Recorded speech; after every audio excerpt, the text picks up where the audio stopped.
Bonjour à tous. Nous sommes le 17 décembre 2025. Noël approche, le marché Noël bat son plein ici à Strasbourg. Alors je suis content de vous retrouver quelques jours avant Noël pour continuer ce cours sur Shalom, qui est quand même une thématique assez joyeuse. Il y a d'autres thématiques qui m'intéressent mais qui seraient un peu moins joyeuses. Donc je me suis dit que voilà, tant qu'à faire, on peut travailler là-dessus. Alors, la dernière fois, on en était rendu à discuter donc du mot shalom, en particulier dans son usage pour autre chose que des êtres humains. On a regardé Genèse 37-14, où on demande le shalom du frère, le shalom du petit bétail, et on comprend que quand on demande le shalom du petit bétail, on ne leur demande pas juste s'ils sont zen, mais on s'intéresse à la bonne santé de manière générale et à l'intégrité. De la même manière, dans 2 Samuel 11-7, on s'enquiert du shalom de Joab, de shalom du peuple et du shalom de la guerre. Et là, on comprend qu'effectivement, qu'on ne peut pas traduire shalom par paix. Là, c'est un peu l'exemple idéal pour dire demander la paix de la guerre, ça ne fonctionne pas. Donc en fait, on demande le bon déroulement des opérations, le succès des opérations, et savoir si la guerre se passe bien. Donc, et là, on voit en l'occurrence que si la réponse est positive quand on s'enquiert du shalom de la guerre, ça n'est pas qu'il y a la paix, mais même le contraire, puisqu'en fait, ça veut dire que la guerre bat son plein et qu'on est très content de la façon dont elle se déroule. Alors, donc ça, c'est l'idée, voilà, donc d'avoir le mot shalom qui peut désigner autre chose que des êtres humains. Euh, on voit qu'on peut désigner des objets physiques ou même immatériels. La guerre, c'est pas quelque chose c'est pas un objet matériel. C'est plus une situation ou des circonstances. De la même manière, dans Job chapitre 5 verset 24, je crois qu'on avait vu ce passage, mais auparavant, je ne sais pas si on l'avait revu à cette occasion-là. Job chapitre 5 verset 24. Euh, Nous lisons ici Veyadata ki shalom oholer, oholecha. Donc, et tu sauras, le verbe yada, connaître, que shalom, qu'il y a donc le shalom, oholecha, donc ta tente. Hein, ohel, c'est la tente. Donc, tu sauras que shalom est ta tente est shalom. Alors, effectivement, là, on voit bien que le mot shalom désigne non pas un être humain, mais un objet, une tente. Euh, alors, on peut se poser la question d'abord d'un bon état physique, d'un bon état matériel. Est-ce qu'il s'agit de dire que la tente elle-même est en bon état, elle n'est pas trouée, vous savez, des fois c'est décousu, ça prend la pluie, etc., etc. Donc on peut s'enquérir du shalom de ce point de vue-là, mais on peut aussi se poser la question, évidemment, de manière générale, si la tente elle-même est utilisé de façon symbolique, de façon métaphorique, alors le mot shalom lui-même aussi, à ce moment-là, désignerait de façon métaphorique ce à quoi sert la tente, c'est-à-dire la tente, c'est là où l'on demeure, c'est là où l'on dort, à l'abri justement des intempéries, à l'abri du froid, à l'abri, je ne sais pas, des cafards ou de ce que vous voulez, non, peut-être pas des cafards, mais bref. Enfin voilà, vous voyez ce que je veux dire. Donc, et l'idée, c'est d'être protégé de tout ce qui pourrait nous embêter la nuit. Et donc, à ce moment-là, euh, il faut regarder peut-être effectivement la suite du verset. On nous dit, ou fakata, et donc fakad, c'est inspecter, hein, c'est dénombrer, voilà, donc tu inspecteras, et là on dit, donc là vous êtes un navet, navra, donc le navet c'est là où on fait peut-être le pâturage, comment on dit ça en français? Donc ton pâturage, vélo, et là, techeta, et là on retrouve la racine chata, vous savez, c'est la racine même, on a le péché qui est là, mais qui est littéralement, c'est quand on manque quelque chose, quand on est à côté, tiens, j'ai loupé quelque chose, et donc, et là on dit, bah, tu ne manqueras pas, c'est-à-dire tu ne passeras pas à côté de, voilà, il va rien, ou il ne manquera pas, parce que Terreta, soit c'est deuxième masculin singulier, soit troisième féminin singulier. Donc ça peut être aussi, si c'est du féminin, ça peut être aussi une sorte de neutre ou quelque chose d'impersonnel. Il ne manquera rien, quelque chose comme ça. Et on nous dit Veyadata qui rav zar echa, et tu sauras, on retrouve Yadata ici, que grande, rav nombreux, hein, nombreux c'est l'importance, importante, zar echa, zera c'est la semence, littéralement, vous savez, quand vous allez ensemencer, évidemment de la semence d'un être humain, de façon métaphorique, c'est sa postérité, donc ta postérité. Et donc, on comprend que de manière générale, on s'intéresse à la vie, c'est-à-dire la tente, c'est là où l'on demeure, c'est les activités, c'est là où voilà, les biens matériels, la propriété, le domaine, la famille. Puis là, on continue. Excusez-moi, j'ai un truc dans la gorge. Et là, donc, on parle de la famille, des enfants, donc tout va bien finalement. Donc, on comprend que là, effectivement, de manière générale, il s'agit de désigner le bon état à la fois de la tante, mais la tante en tant que représentant de façon métonymique, on pourrait dire, voilà, de façon métonymique de l'ensemble de la vie et de ce qu'on fait dans la vie. Euh, voilà, donc je voulais revenir là-dessus. Bon, il y a d'autres usages métonymiques. Bon, si allez, je les mentionne quand même. Il y a un ou deux passages qui sont intéressants du point de vue de la métonymie. Il y a Psaume chapitre 38, verset 4. Pardon, Ah oui, pardon, il y a une pardon, question. Oui, excusez-moi. Oui, j'ai une oui. question parce que c'est François. Donc, j'ai eu la curiosité de regarder les traductions proposées pour ce shalom. Et j'ai trouvé tu verras le bonheur, ou tu verras ta tente en sûreté, ou tu sauras que tout prospère en ta tente. Alors, C'est des donc, traductions on, publiées. on me signale des traductions françaises de ce verset dans Job 5,24. Redites-moi ce que vous avez entendu comme traduction. Le Alors, tu bonheur, verras c'est le ça? bonheur, La prospérité, tu verras, tu verras ta tente en sûreté, la sûreté, et, et tu sauras que tout prospère en ta tente. que tout prospère en t'attente. Bon, bah c'est bien, ouais, comme quoi il y a plein de, la limite et l'imagination des traducteurs. Oui, oui, d'accord, oui, effectivement. Bah, c'est-à-dire que voilà, on comprend bien qu'il faut chercher d'une certaine manière il faut chercher évidemment une solution pour rendre compte de ce terme dans le contexte. Et je vous dis, c'est une question d'interprétation aussi, c'est de savoir effectivement est-ce qu'on Oui, parce l'envisage que, de façon métonymique ou pas. oui, parce que la traduction qui est affichée ici, tu auras la paix sous ta tente, ça a l'air de dire que on ne se disputera pas chez toi. Ah oui, tu auras la paix sous ta tente. Oui, ah oui, tu sauras la paix sous ta tente. J'avais pas regardé la traduction. Ça, c'est Tu quoi? C'est la sauras, Nouvelle Bible oui. Second. Oui, effectivement, normalement, il n'y a pas de dispute. Non, je suis d'accord qu'effectivement, c'est traduire par paix, c'est évidemment très limitatif. Moi, je sais pas, j'ai pas beaucoup de traductions françaises. Je sais pas ce que traduit la Tob. La paix aussi, tu découvriras la paix dans ta tente, etc. Oui, non, mais je suis d'accord que c'est un peu facile. Évidemment, là, on dit shalom égale paix, donc les traducteurs voilà, qui travaillent un peu rapidement traduisent par paix. Mais justement, on est là euh, pour réfléchir au sens et à la largeur, d'une certaine manière, l'épaisseur du sens de ce mot shalom, qui fait que ça va être très difficile de trouver une bonne traduction française, quelle qu'elle soit. Voilà. Donc, merci pour ces remarques. Je reviens à Psaume 38.4 où je disais on a un autre aspect, un autre usage métonymique. Regardez Psaume 38.4. Le psalmiste se plaint, hein, il dit Ein metom. Donc, il n'y a pas alors, métome, c'est ce qui est complet, hein, c'est la racine tav, même. Vous savez, on a l'adjectif tamim, un animal qui est intègre, c'est-à-dire il manque rien, il est en bon état, etc. Notamment quand voilà, donc la racine, c'est une racine géminée. Et donc, métome, c'est le fait d'être dans cet état complet, hein, intègre. Donc, il n'y a rien d'intègre, bif sari, dans ma chair. Oui, oui. Alors, on retourne sur Job. D'accord. Alors, attendez, vous me dites, la Septante a traduit par un verbe. Alors, attendez, on va regarder ça ensemble. Hop, on va mettre Rals. Voilà. Eitagnosé, hoti, eirenesei sou ho oikos. Bah oui, effectivement, c'est intéressant parce que, effectivement, on a un verbe, effectivement. Donc, ta maison, elle sera en paix. Effectivement. Oui, oui, absolument. On a un futur. Alors, pourquoi est-ce qu'en plus on a effectivement, je pense que d'abord la syntaxe peut-être a surpris le traducteur grec. Euh, alors déjà, il faut savoir, est-ce qu'il avait le même texte hébreu sous les yeux? Donc ça, c'est déjà une première question, hein, parce que s'il avait autre chose sous les yeux, bon, bah voilà, là, on ne sait pas trop.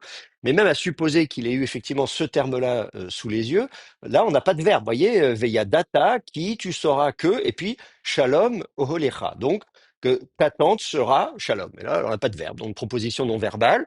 Alors effectivement, c'est pas indispensable. On sait faire des propositions non verbales. Mais ce qui est intéressant, c'est que là, on caractérise un nom par un autre nom. Elle sera Shalom. Elle sera pas Shalem. On a vu qu'il y a l'adjectif Shalem. Donc, c'est pas juste qu'elle est Shalem, c'est qu'elle est Shalom. Donc, ça, c'est un petit peu bizarre. Alors, on a vu effectivement que le mot shalom, dans sa construction, d'un point de vue morphologique, c'est un infinitif absolu. Donc, on peut imaginer que, voilà, ta maison. Alors, d'ailleurs, il faut même se poser la question que est-ce que Oholecha serait le sujet du verbe shalom? Moi, je l'ai pris comme ça. Avec ça, c'est le prédicat. Oholecha, sujet, shalom, prédicat. Mais on pourrait imaginer que si l'infinitif est utilisé à valeur d'impératif, on peut avoir l'objet du verbe, mais ça n'aurait pas beaucoup de sens. Il faut, shalom, ta tante, ça n'a pas beaucoup de sens. Non, non, je pense vraiment que Holecha doit être le sujet de shalom, mais, mais voilà, qu'un infinitif absolu, c'est pas terrible non plus. Là, franchement, au niveau syntaxe, donc on peut imaginer que ça ait perturbé le traducteur grec et qui ait voulu expliciter, c'est-à-dire le traducteur grec. Surtout que là, on est dans la version grecque du livre de Job, qui ne suit pas forcément les mêmes règles que les versions grecques classiques, je pense notamment au Septante, pour le Pentateuque. Et on sait que les Septantes pour le Pentateuque, ils ont une traduction qui est une sorte de mot à mot, là, comme l'interlinéaire que vous avez sous les yeux. Là, on dit on a un mot hébreu qui donne un mot grec, quitte à avoir une syntaxe en grec qui est pas terrible, mais il faisait un petit peu ça. Mais pour d'autres livres, on se rend compte que le traducteur n'a pas suivi la même méthodologie de traduction. Il se prend parfois des libertés. Alors après, toute la difficulté, c'est de savoir est-ce que c'est le traducteur qui se sent vraiment libre ou bien est-ce qu'il avait un texte hébreu différent sous les yeux. Ça, c'est effectivement une discussion qu'il faut avoir à chaque fois. Il faut se poser la question. Si on a des manuscrits, on est content. Là, pour l'Île de Job, malheureusement, on n'a presque rien à se mettre sous la dent. Très peu de textes de Qumran, on peut regarder, mais vraiment, il y a quelques petits fragments de Qumran. Donc, on ne va vraiment pas avoir grand-chose. Je vais vous montrer juste ce qu'on a. Vous voyez, là, on nous dit ici, s'il avait un texte hébreu de Qumran, il s'afficherait là. Et là, vous voyez que c'est vide, désespérément vide. À Qumran, du livre de Job, on a une version araméenne qui est intéressante. On a un Targum de Job qui, lui, est assez complet. Alors, je ne sais pas d'ailleurs, est-ce qu'on va l'avoir ici? Parce que non, on ne pourra pas l'afficher comme ça. On pourrait s'intéresser à... Mais alors, du coup, où est-ce qu'il va apparaître? Est-ce qu'il va apparaître dans les... pouf, là-dedans? Et puis,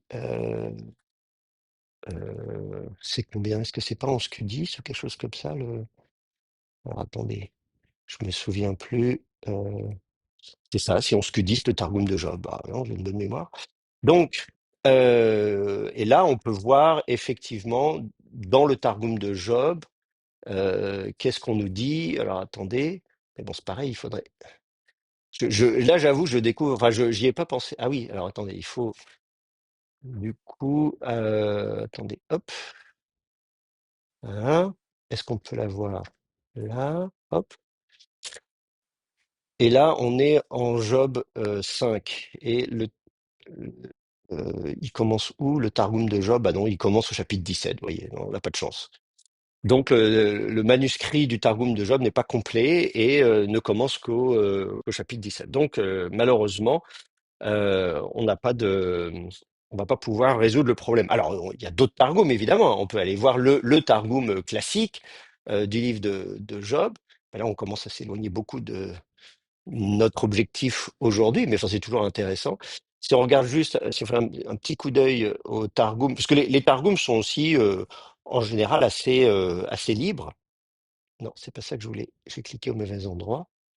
Attendez, hop, on va mettre ça. Le Targum, est-ce qu'il est là? Tac. Voilà. Alors, qu'est-ce qu'on va faire? On va enlever le français, comme ça on aura un peu plus de place. On peut écrire plus gros. Voilà. Et on dit, voilà, alors, Vetinda Arum, Shalem, Veit, Ulpan. Alors oui, alors c'est marrant parce qu'il y a des questions. D'abord, la tente est devenue la maison de l'instruction. Et puis, bon, le verbe connaître, tu sauras que, puis là, effectivement, on a l'adjectif shlim. C'est intéressant parce qu'on n'a pas shalom comme en hébreu, on a shlim. Alors c'est vrai que la seule différence, d'ailleurs, c'est la mère de lecture vav ou yod. Donc, on peut aussi imaginer, puisqu'on parlait tout à l'heure de variantes possibles, on peut imaginer que le traducteur grec, qu'il ait eu un texte sous les yeux qui n'avait soit pas de mère de lecture, ben là, vous avez shin lamed mem, vous n'avez pas de mère de lecture. Donc là, il y en a qui font de l'hébreu avancé là, avec moi. Donc vous avez habitué maintenant, qu'est-ce qu'on fait? On n'a pas de mère de lecture. Bon. Shin lamed mem, est-ce que c'est un verbe, un nom, un adjectif, faites ce que vous voulez.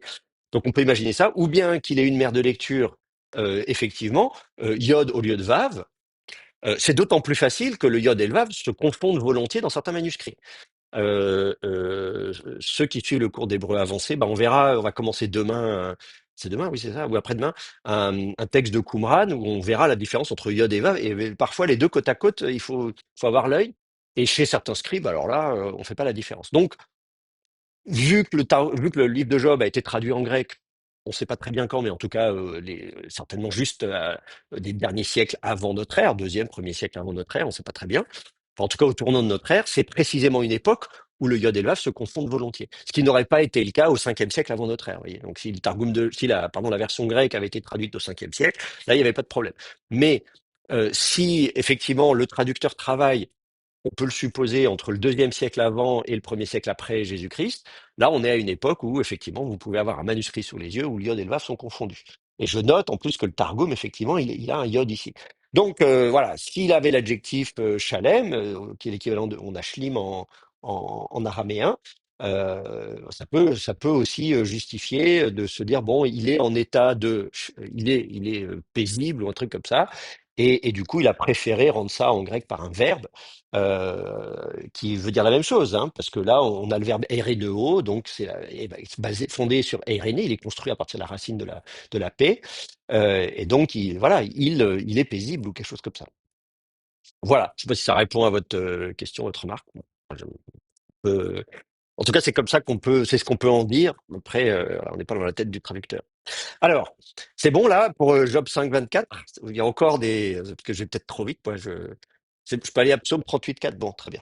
Alors donc, je voulais vous parler de Psaume 38.4, en disant donc effectivement, on va remettre notre Bible à côté, voilà.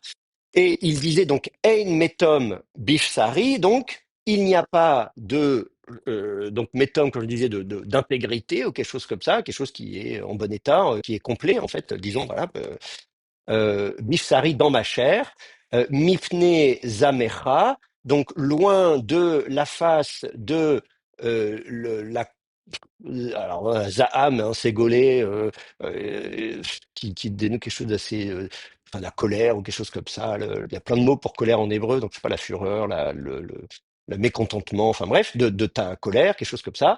Et ensuite, Ein Shalom, Ba'at Samai, il n'y a pas de Shalom Ba'at Samai dans les eaux de moi, hein, Etsem, ça c'est l'os, donc dans mes eaux, Mipne, loin de la phase 2 ratati, et là on a le péché de moi, quelque chose comme ça, hein, le manquement, hein, c'est quand on manque quelque chose.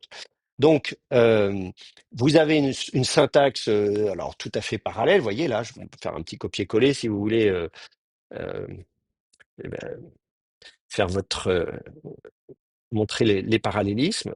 Ah mince, pourquoi il m'a mis attendez, j'aime pas la police là. Attendez, je vais voir si je peux remettre une jolie police quand même. Non, je peux pas. Alors attendez, je réessaye. Il m'a changé mes paramètres de police? Ah non, ça y est. Voilà, c'est quand même plus joli d'écrire comme ça. J'utilise la police SBL Hebrew, si vous voulez savoir d'ailleurs, police que vous pouvez utiliser gratuitement par la Society of Biblical Literature, qui est à peu près la seule police d'ailleurs qui affiche tout très bien, tous les diacritiques, les machins et tout ce qu'il faut. Bon, donc on nous dit, regardez, on a N et N deux fois, d'accord? Puis en plus, vous avez la TNA ici, donc on vous aide, hein, les massorettes, ils ont bien compris comment ça marche. Je vous remets la référence, c'est psaume combien? 38.4. Psaume 38.4. Donc on dit N méton, et puis ensuite Bipsari. Bon, je vais mettre des couleurs plutôt, hein, comment je vais m'organiser? Voilà. Donc, oui, on voit bien quand même le parallèle. Vous pouvez vous amuser avec des couleurs comme ça. Regardez des couleurs. Hop, vous avez le Ein, vous avez le Ein. Ensuite, vous avez Metom et Shalom. Ensuite, vous avez la préposition bet, bet. Ensuite, vous avez le substantif, la bassar, qui est pareil à la etstem, la chair et l'os. Ensuite, vous avez, oula, moi je manque de couleurs, bon, c'est pas grave. Vous avez mipne, mipne. Ensuite, vous avez zaham et chata. Bon, voilà. Donc là, vous voyez bien le parallélisme, c'est quand même assez facile à voir. Et donc, le parallélisme entre bassar et etstem, La chair et les os, bon, c'est très classique, hein, des termes qui fonctionnent par paire. Vous avez déjà ça lorsque Adam voit Ève, vous savez, dans Genèse 2, hein, quand Dieu crée tous les animaux, parce qu'Adam il se sent seul, et donc aucun des animaux ne comble la solitude d'Adam.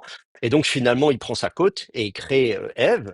Et il dit, voici celle qui est Etzem Meat Samai ou Vassar Mipsari. Voilà, os de mes os et chair de ma chair. Voilà, et celle-ci, on l'appellera Ève, etc. Donc on a l'expression Etzem, donc on a Etzem et Bassar qui sont parallèles, os de mes os et chair de ma chair.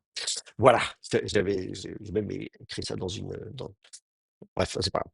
Alors euh, donc on a ça. Qu'est-ce que je voulais dire? Voilà. Et donc le parallèle qui m'intéresse ici, évidemment, parce qu'on travaille sur Shalom, c'est qu'est-ce qui est parallèle à Shalom dans ce verset? Eh bien, c'est métom.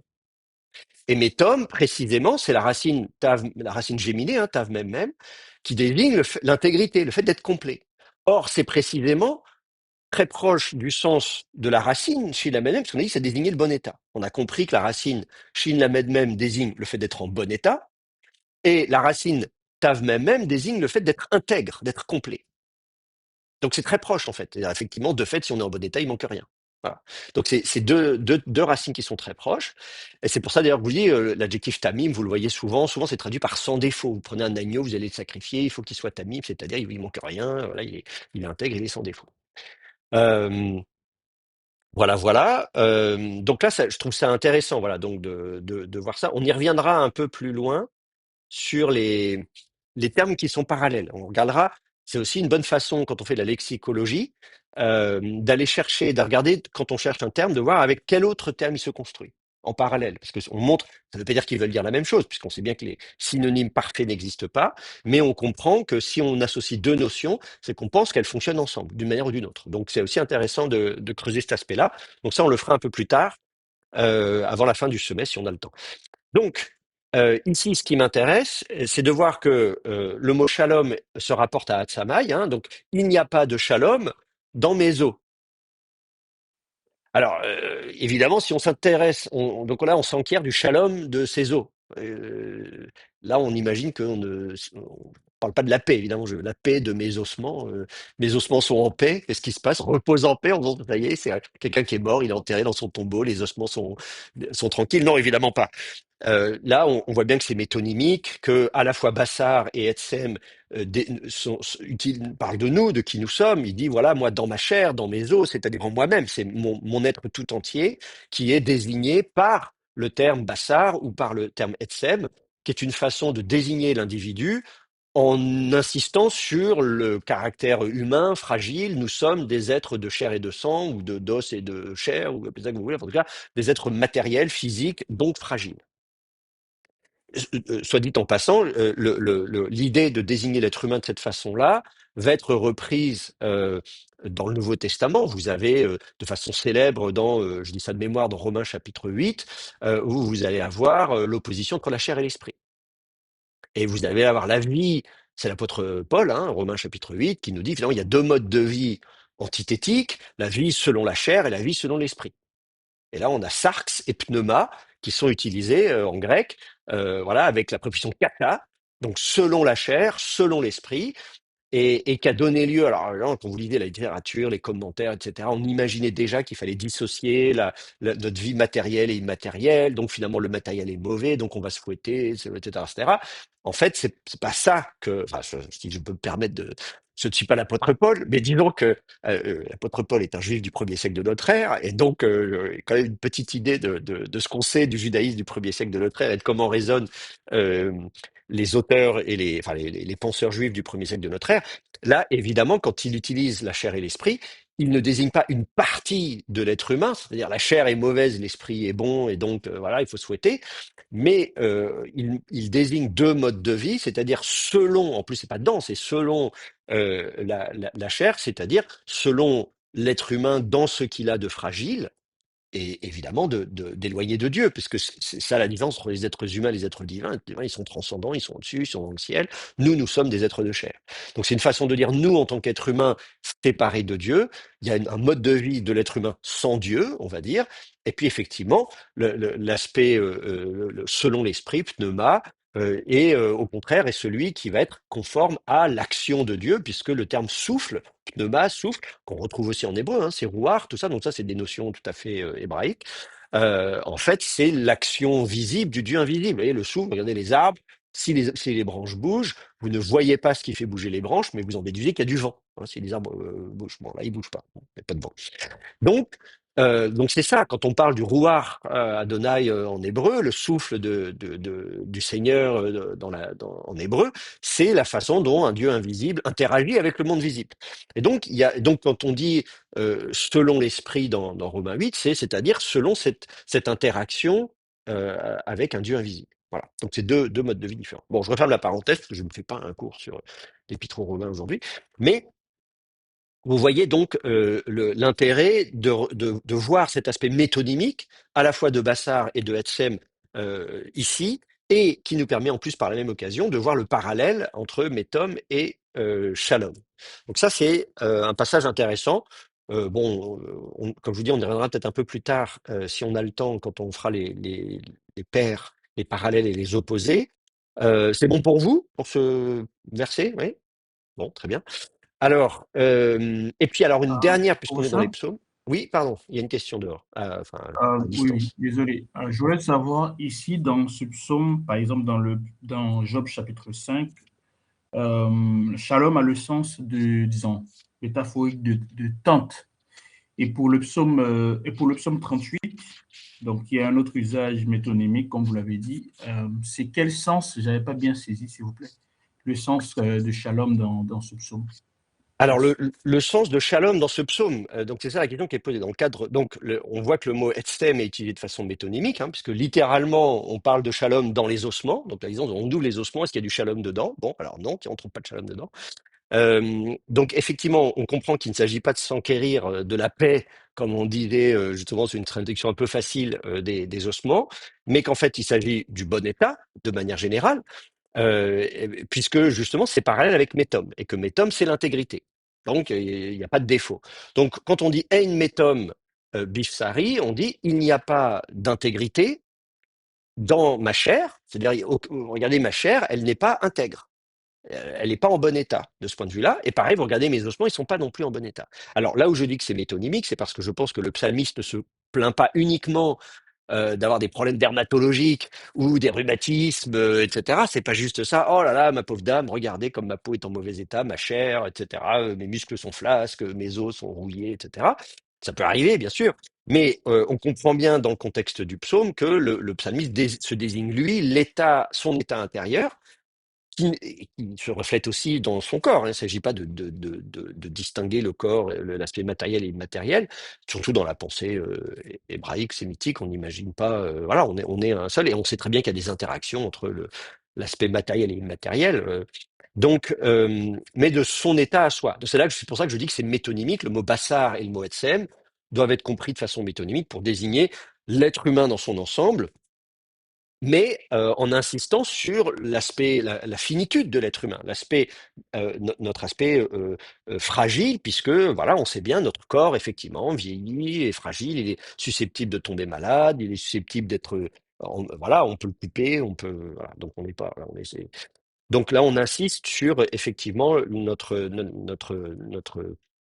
faiblesse, notre fragilité. Et bien sûr, dans le contexte, il explique qu'il va pas bien. Hein. Regardez, dans le contexte, on dit Seigneur, châtie-moi sans courroux, corrige-moi sans fureur. Tes flèches se sont abattues sur moi, ta main s'est abattue sur moi. Rien d'intact dans ma chair, et cela par ta colère. Rien de sain dans mes os, et cela par mon péché. Car mes fautes ont dépassé ma tête comme un pesant fardeau. Elles pèsent trop sur moi. Mes plaies infectées suppurent, et cela par ma sottise. Je suis courbé et tout prostré. Sombre, je me traîne tous les jours. Mes reins sont envahis par la fièvre. Plus rien n'est intact dans la chair. Je suis engourdi, tout brisé. Mon cœur gronde, je rugis. Voilà, il va pas bien. Donc, grosso modo, le psalmiste ne va pas bien, mais on comprend que tous ces termes, évidemment, il décrit quelqu'un qui va pas bien physiquement. Il parle de fièvre. Il dit, voilà, il est tout brisé, il est courbé. Il a des courbatures, tout ce qu'on veut. C'est pas juste qu'il a fait une séance de sport un petit peu musclée à la salle de gym. C'est vraiment, et pareil quand il parle des flèches, vous voyez, je sais plus où est-ce qu'il disait ça, voilà, tes flèches se sont abattues, c'est pareil, il parle à Dieu, on imagine bien que c'est pareil, c'est métaphorique, ce sont pas des flèches vraiment physiques, mais il comprend que parce qu'il a commis le mal, il a péché et donc sa faute l'a séparé de Dieu, éloigné de Dieu, et du coup il subit les conséquences dans sa vie. Alors on peut le ressentir physiquement. Là encore, je ne suis pas en train de dire uniquement. C'est pour ça que je préférais parler de métonymie que de métaphore en parlant de Hetzem et de Bassar. Je ne dis pas qu'il faut écarter totalement l'impact physique ou la description physique du psalmiste.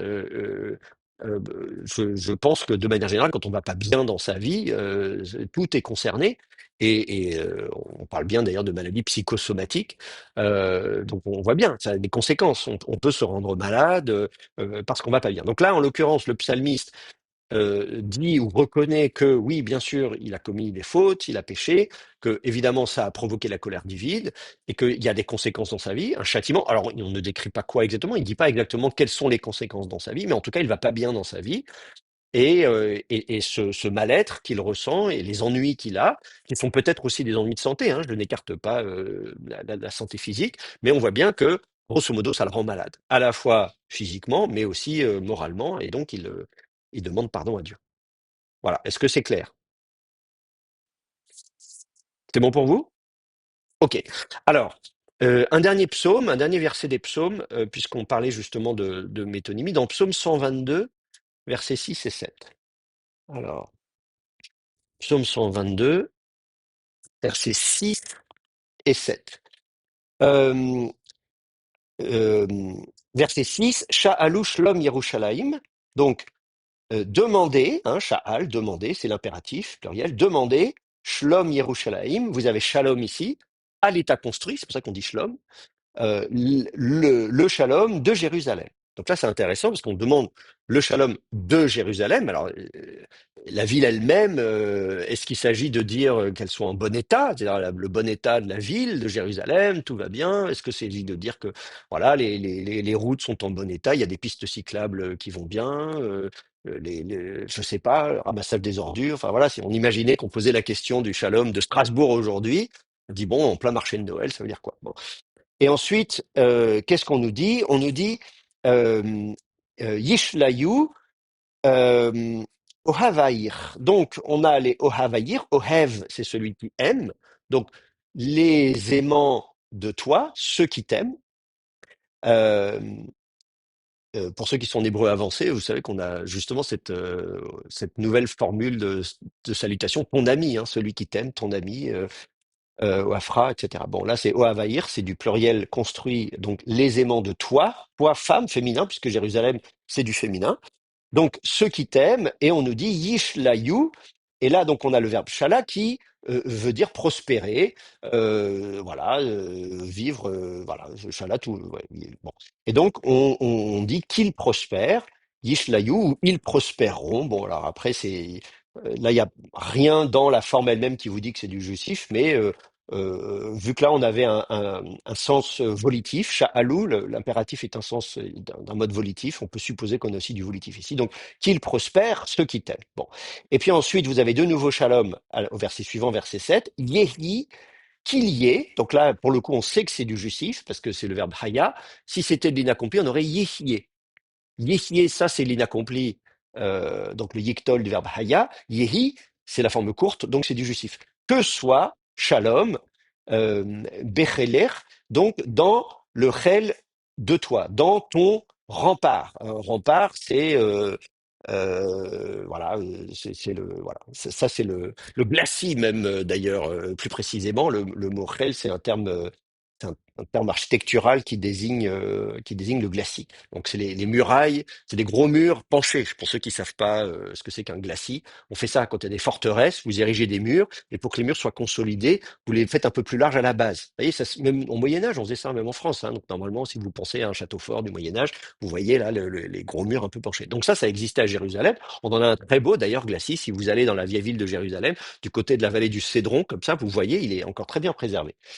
Bref, donc voilà, que soit Shalom dans ton rempart, ton glacis, et puis ensuite on nous dit Shalva, donc on retrouve la même racine que là, hein, c'est Shala, mais en fait c'est une troisième femme, mais en fait c'est une troisième c'est une troisième primitivement Vav, mais le Vav est tombé. Donc c'est pareil, c'est la prospérité, la tranquillité. Et on nous dit Ba Oh là là, qu'est-ce que c'est? Bah, Arméno-Tahir. Donc, dans euh, Arméno-Tahir. Ouais, bon, je suis pas sûr du sens de ici, dans ce contexte, euh, euh, de comment il faut le traduire. C'est aussi un terme architectural qui désigne une construction monumentale. Mais vu qu'on parle de remparts juste avant, on peut se demander s'il n'est pas question des aménagements dans les remparts et des bâtiments, des tours ou des choses comme ça. Surtout quand on a des murs à casemates avec deux, donc on a souvent des doubles murs comme ça avec à l'intérieur des salles. Donc je ne sais pas. Attendez, je vais regarder ce que propose le dictionnaire parce que je ne sais pas qu'est-ce qu'il dit. Il propose de dire par palais. Bon, ouais. Mais voilà, donc ils disent bien la résidence fortifiée, etc. Palais, c'est pas terrible parce que souvent palais, nous on a l'idée de quelque chose d'un peu bling bling. Un palais, c'est très beau. Il faut plutôt penser à quelque chose de fortifié. Vous voyez, on est dans un cadre. Donc je sais pas comment. Bon, voilà. Alors attendez, ça c'est Köhler Baumgartner. Je sais pas ce que propose Kleins. Euh, Ah oui, attendez, il faut que j'enlève ça. Oui, oui, Kleins, vous voyez, il propose forteresse, fortification. Je préfère. Je trouve que c'est mieux de traduire comme ça. Vous voyez. Euh, le dictionnaire de Kleins est en cours de révision d'ailleurs. Kleins est mort, malheureusement, on l'avait invité ici à Strasbourg, mais bon voilà, donc il est en cours de révision, mais bon, évidemment c'est colossal, hein, c'est un très très gros travail et ça va être encore plus gros une fois que ce sera révisé. Donc ça c'est un très gros travail. Bref, donc oui, allez, on va plutôt le traduire par forteresse, mais forteresse ça va pas non plus. Mince, je cherche des termes militaires en français qui pourraient désigner au sein dans des remparts, là on met des garnisons et des- parce que les tours, c'est un peu petit une tour. Bon, enfin bref, c'est pas grave, vous voyez ce que je veux dire. Voilà. Bon. Euh, Vous avez des idées comme ça, de termes quand on a ou des fortifications. Allez, on va mettre fortification, comme ça on est tranquille. Dans tes fortifications. Allez, zou. Euh, Enfin, dans tous les cas, de toute façon, c'est parallèle à Rachel, vous voyez très bien, puisque là, vous avez Shalom et Shalva. Alors, justement, c'était ce que je... Attendez, alors là, je dis plein de choses, mais je reviens à mon Shalom, parce qu'on a quand même deux fois le mot Shalom au verset 6 euh, et au verset 7. Donc, on dit Sha'alu Shlom Yerushalayim. Alors, ça, c'est très beau, en plus. Vous pouvez l'apprendre par cœur, parce que on peut en faire sa prière, évidemment. Demander la paix de Jérusalem, comme quelques milliers d'années plus tard, on n'y est pas encore. Donc, il y a effectivement, on peut imaginer qu'il faut demander la paix de Jérusalem, le bon état ou quelque chose comme ça. Mais là, on comprend qu'effectivement, on désigne pas que la ville elle-même physiquement, hein, même si au verset suivant, bien sûr, il va être question de Chel, du rempart. Des fortifications, on demande le bon état. Alors évidemment, on souhaite que les fortifications soient en bon état, parce que s'il y a des brèches, si ça s'écroule, etc., évidemment, c'est un problème. Donc oui, bien sûr, il y a l'aspect matériel. Je ne nie pas la dimension physique, matérielle de la ville de Jérusalem, de ses remparts, de ses fortifications.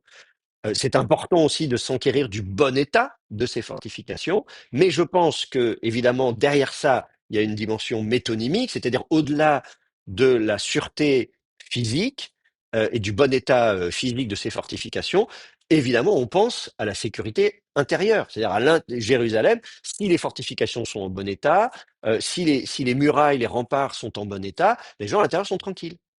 Et c'est d'ailleurs pour ça qu'on a en parallèle le terme shalva ici et le verbe shala qui désigne la tranquillité, la prospérité, voilà, donc tout va bien. Donc là encore, on voit bien le parallèle qui nous aide à savoir que oui, qu'est-ce qui va faire qu'on va pouvoir vivre tranquillement à Jérusalem? C'est évidemment le bon état des murailles. C'est comme la tente tout à l'heure de Job. La tente, elle est en bon état, c'est bien, elle prend pas l'eau, mais on comprend que au-delà du fait qu'on souhaite que la tente soit en bon état, on comprend qu'on veut que le cadre de vie, de manière générale, tout aille bien dans le cadre de vie, ce qui fait qu'on peut vivre, avoir une vie tranquille et prospère. Donc là, c'est de ça dont il s'agit ici. On parle pas que de la ville elle-même et des gens qui l'occupent, donc des habitants de Jérusalem, et on souhaite que tout se passe bien dans l'organisation de la cité, les habitants, la stabilité aussi politique. Enfin voilà, ça implique tout en fait de manière générale, que tout se passe bien. Mais effectivement, en évoquant la ville elle-même, ses remparts, ses fortifications. Oui. C'est une question bête, mais est-ce que c'est une signification le fait que... Ah, le fait que donc la question c'est est-ce qu'il y a une signification le fait que dans Jérusalem il y a Shin Lamed Mem? Alors c'est une très bonne question. C'est une j'y avais pas pensé. Alors oui, absolument. Bien sûr. D'ailleurs, souvent on dit Jérusalem, la ville de paix, parce que dans Yerushalayim, il y a la racine Shin Lamed Mem. Alors effectivement, il y a la racine Shin Lamed Mem, figurez-vous, mais ça n'est pas. C'est la même racine, sauf que ça désigne un dieu. Alors là, j'ai pas prévu d'en parler, même ça fait partie de la racine. Après tout, on aurait pu en parler. Il y a un dieu Shalem, figurez-vous. Et ce dieu Chalem, évidemment, c'est la même racine, on l'appelle comme ça certainement parce que c'est celui qui va procurer le bon état et tout ce qui se cache derrière la notion de Shin Lamed Mem. On en fait un prénom d'ailleurs, Shlomo, etc. Voilà, Salomon, tout ça. Donc voilà. Donc effectivement, cette racine a donné des prénoms, Shalem, Shlomo, et donc, c'est un prénom ici. Donc, c'est Yerushalem. Alors, à vrai dire, la prononciation Shalaïm est une prononciation secondaire, artificielle, qui est apparue, je ne sais pas à quelle époque d'ailleurs, mais probablement pas à l'époque de la Bible elle-même. Je ne sais pas à partir de quelle époque on a eu l'idée de prononcer Shalaïm au lieu de Shalem. Euh, alors, on l'a, hein, le nom de la ville de Jérusalem, on l'a déjà dans des textes au deuxième millénaire avant notre ère, en akkadien. Il n'y avait pas d'hébreu à l'époque. Quand il n'y avait pas d'hébreu, il y avait une langue hébraïque, mais on n'a pas de texte en hébreu de cette époque-là. Pas encore, en tout cas. On commence à retrouver quelques petites inscriptions du deuxième millénaire avant notre ère. Hein. C'est très intéressant. D'ailleurs, bon, je vais en parler si ça vous intéresse, mais dans un autre cours. Mais vous voyez, ces dernières années, on a quand même trouvé des choses du XIIIe siècle, enfin, du bronze récent, tout ça. Donc, on a des inscriptions hébraïques du bronze récent maintenant, mais qui sont très fragmentaires. On a un prénom ici ou là. Peut-être qu'on trouvera Jérusalem à un moment donné, hein, j'en sais rien. Mais en tout cas, Jérusalem est attesté sous la forme, donc en akkadien en l'occurrence, Urushalimou. Euh, et donc on voit la forme Uru qui est Wuru ou Yuru en fait. Hein, en akkadien, les semi-consonnes tombent, le yod et le vav, etc. tombent, donnent des ou. Donc, et puis Chalimou, c'est là que je dis, on voit bien Chalim qui donne Chalem. En akkadien, on n'a que les trois voyelles primitives A, I, U. Donc, en akkadien, vous n'aurez pas de E, de O, etc. Donc, si vous vous souvenez, pour ceux qui ont fait un peu d'hébreu avec moi, je vous ai expliqué qu'il y avait trois voyelles fondamentales dans les langues sémitiques, A, I, U, et que les autres voyelles sont des voyelles secondaires, intermédiaires. Donc, de façon conventionnelle, quand on transcrit l'akkadien, on ne sait absolument pas comment l'akkadien a été prononcé, hein, comme la plupart des langues de l'Antiquité et surtout celles qui ont disparu. Donc, de façon conventionnelle, on a juste ces trois voyelles-là, A, I, U. Et donc, et puis le ou à la fin, chalimou, le ou est une désinence casuelle. Vous avez, en akkadien, vous avez des désinences casuelles, vous savez, comme en allemand, par exemple, si vous avez fait l'allemand, ou comme en arabe, si vous avez fait d'autres langues sémitiques, comme l'arabe, par exemple. Donc, on a Shalim, c'est-à-dire le dieu Shalim ou Shalem en hébreu, qui va donner Shalem en hébreu, et puis Uru, c'est la fondation. Donc, en fait, le nom de la ville, Jérusalem, Yerushalem, ça veut dire fondation du dieu Shalem. On estime que la ville a été fondée par le dieu Shalem. Donc certainement une ville en l'honneur du dieu Shalem. Ce qui est pas surprenant dans l'Antiquité d'avoir des villes consacrées à des dieux. La ville de Achour, qui est la ville du dieu Achour, qui s'appelle Achour, la ville s'appelle Achour. Vous voyez, c'est pas très compliqué. Vous avez pas loin de Jérusalem, vous avez Jéricho, c'est Yéricho. Yaréar, c'est la lune. Donc Yéricho, c'est la ville de la lune, donc du dieu lunaire. Vous avez le dieu lunaire, vous lui consacrez une ville, etc., etc. Donc voilà, on dit que la ville a été fondée par le dieu Shalem. Donc ça, c'est le nom de la ville. Mais alors évidemment, ça nous renvoie très, très loin en arrière. Je vous dis, les textes au deuxième millénaire avant notre ère. Je ne sais pas quelle est la toute première mention de Jérusalem. En tout cas, on sait qu'elle est déjà attestée, par exemple, dans la correspondance d'Akhenaton, du pharaon Akhenaton, ce qu'on appelle les fameuses lettres de Tel el Amarna. Et donc, voilà, on sait déjà qu'à cette époque-là, milieu du deuxième millénaire avant notre ère, Jérusalem fait partie de l'Égypte, hein, ça fait partie de l'empire d'Égypte, et du coup, il a un gouverneur, le pharaon Akhenaton a un gouverneur à Jérusalem qui s'appelle Abdi Khepa. Abdi Khepa, ça veut dire le serviteur de la déesse Khepa. Donc, c'est une déesse qui est bien attestée en Turquie, vous voyez, en Asie mineure, chez les Hittites, tout ça, etc. Donc, Abdi, c'est comme Eved en hébreu, donc voilà. Donc, Donc, on sait qu'on a la ville de Jérusalem, on sait qu'on a un gouverneur. Évidemment, là, on se retrouve avec plein de noms de divinités qui choqueraient des bons chrétiens ou des bons juifs ou des bons musulmans en disant quoi? Qu'est-ce que c'est que ça? On nous parle du dieu Shalem, de la déesse Répa, etc. Oui, bon, c'est la réalité, hein, on est au deuxième millénaire avant notre ère. Et donc, effectivement, voilà, Jérusalem est une ville ancienne. D'ailleurs, ça ne contredit pas les données bibliques sur Jérusalem, puisque la Bible ne dit pas que le nom Jérusalem a été donné par le roi David. Des fois, on dit, voilà, et il appela la ville du nom de, parce que, machin, etc. Donc, parfois, la Bible vous dit que c'est tel ou tel personnage qui a donné le nom à une ville. Mais dans le cas de Jérusalem, non. Jérusalem apparaît pour la première fois dans la Bible, si ma mémoire est bonne, dans Josué, au chapitre 10, quand on nous parle de la coalition des rois amorites qui vont faire la guerre aux Gabaonites suite à l'accord passé avec les Gabaonites. Il y a un traité au chapitre 9 et donc au chapitre 10, il y a une coalition de rois amorites dirigée par Adonit-Sédek, qu'on présente comme le roi de Jérusalem. Et on est à l'époque de Josué, on est bien avant la prise de Jérusalem. Bon, sauf que dans ce texte-là, on nous dit qu'ils ont vaincu ces rois-là, cette coalition de rois amorites. Donc on devrait en déduire qu'ils ont pris Jérusalem. Mais après, on nous dit que David va prendre Jérusalem. Donc bon, il y a un peu deux récits contradictoires. Alors on peut réconcilier la contradiction en disant oui, en fait, à l'époque de Josué, ils ont conquis la terre promise, mais ils n'ont pas fini le travail. Et ça, dans le livre de Josué lui-même, on vous dit oui, en fait, voilà, il reste encore plein de trucs à faire et en fait, ils n'ont pas fini le travail. Mais en tout cas, ensuite, on nous dit que c'est David qui va prendre la ville de Jérusalem, occupée par des Jébusites, nous dit-on. Et pareil, on nous explique que David n'a pas non plus totalement, s'est pas totalement débarrassé des Jébusites, tout ça. Donc tout ça pour dire que la Bible elle-même ne prétend pas que la ville de Jérusalem tire son nom d'un personnage, voilà, de David ou d'Abraham ou de qui vous voulez. Et les données épigraphiques, archéologiques, voilà, pointent vers le fait que c'est un nom donc très ancien, bien avant l'implantation ou la conquête, ou je sais pas comment faut dire ça, selon les traditions bibliques donc des Israélites. Et donc voilà. Et quant au sens du nom Jérusalem, donc c'est la fondation du dieu Shalem. Mais effectivement, pour revenir à ce que vous disiez tout à l'heure, c'est bien la même racine. Et de fait, euh, quand on dit Shlom Yerushalayim, évidemment, on a deux fois la même racine. Et que du coup, ça sonne bien, il y a une allitération, et que ça a contribué certainement à ce que peut-être ce verset-là, peut-être d'autres aussi, disons, en tout cas, a pu contribuer à ce qu'on associe Jérusalem avec la paix, et que ce soit la ville de paix par excellence. Voilà. C'est peut-être ça. Mais c'est vrai qu'aujourd'hui, on entend souvent dire ça. Merci pour la question. Je ne sais pas si c'est clair, ça répond.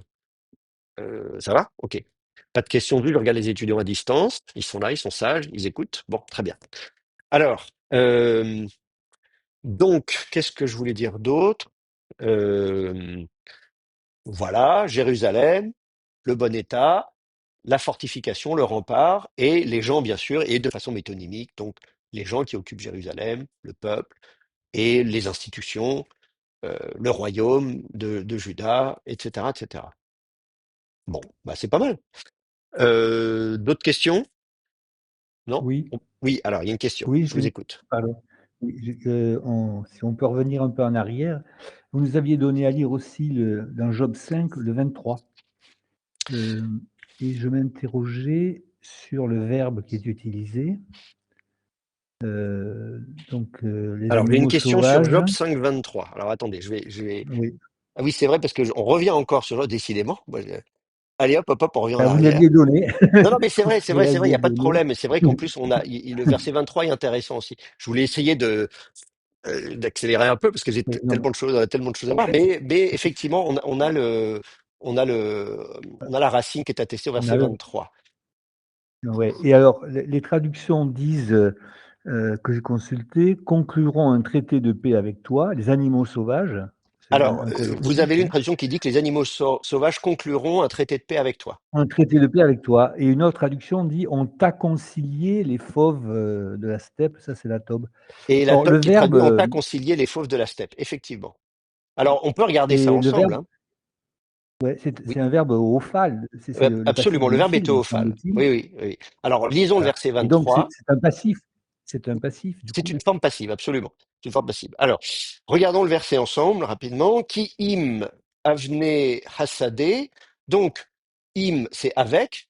Donc, Si, Mhm. c'est que, hein, ça introduit une complétive, que, parce que, lorsque, tout ce que vous voulez en que. Bon, c'est que, ou parce que, im avec, avne, donc even c'est la pierre, pluriel construit, les pierres, hassadé, hassadé c'est le champ, la campagne, hein, les pierres de la campagne. Mhm. Et ensuite, on a vritecha, donc brit, c'est l'alliance, le contrat, c'est un document juridique, Mhm. hein. Ça peut être à tous les niveaux, on peut faire brit, un contrat entre deux individus, ou bien au contraire, un traité d'alliance entre deux nations, etc. Bon. Euh, Même un testament, ça marche aussi. Enfin voilà, tout ce que vous voulez. Donc britecha, donc ton alliance, ton contrat. Et ensuite ve chayat. Et là vous avez le verbe chaya qui est le verbe vivre évidemment, mais cette Mhm. fois-ci vous avez chaya. Alors c'est pas ici ça n'est pas une forme verbale, mais c'est une forme nominale. Donc c'est la vie de manière générale. Et chaya au féminin singulier désigne la vie de manière générale, mais souvent de façon incarnée. C'est un collectif qui veut dire l'ensemble des animaux vivants, et notamment des animaux Mhm. sauvages. On parle chaya, et là on a chayat à sadé, et en général, donc la vie de la campagne, c'est ce qui vit dans la campagne, dans les champs, donc les animaux sauvages. Souvent comme ça, on va concilier, enfin on va désigner ça comme ça. Donc les animaux de la campagne.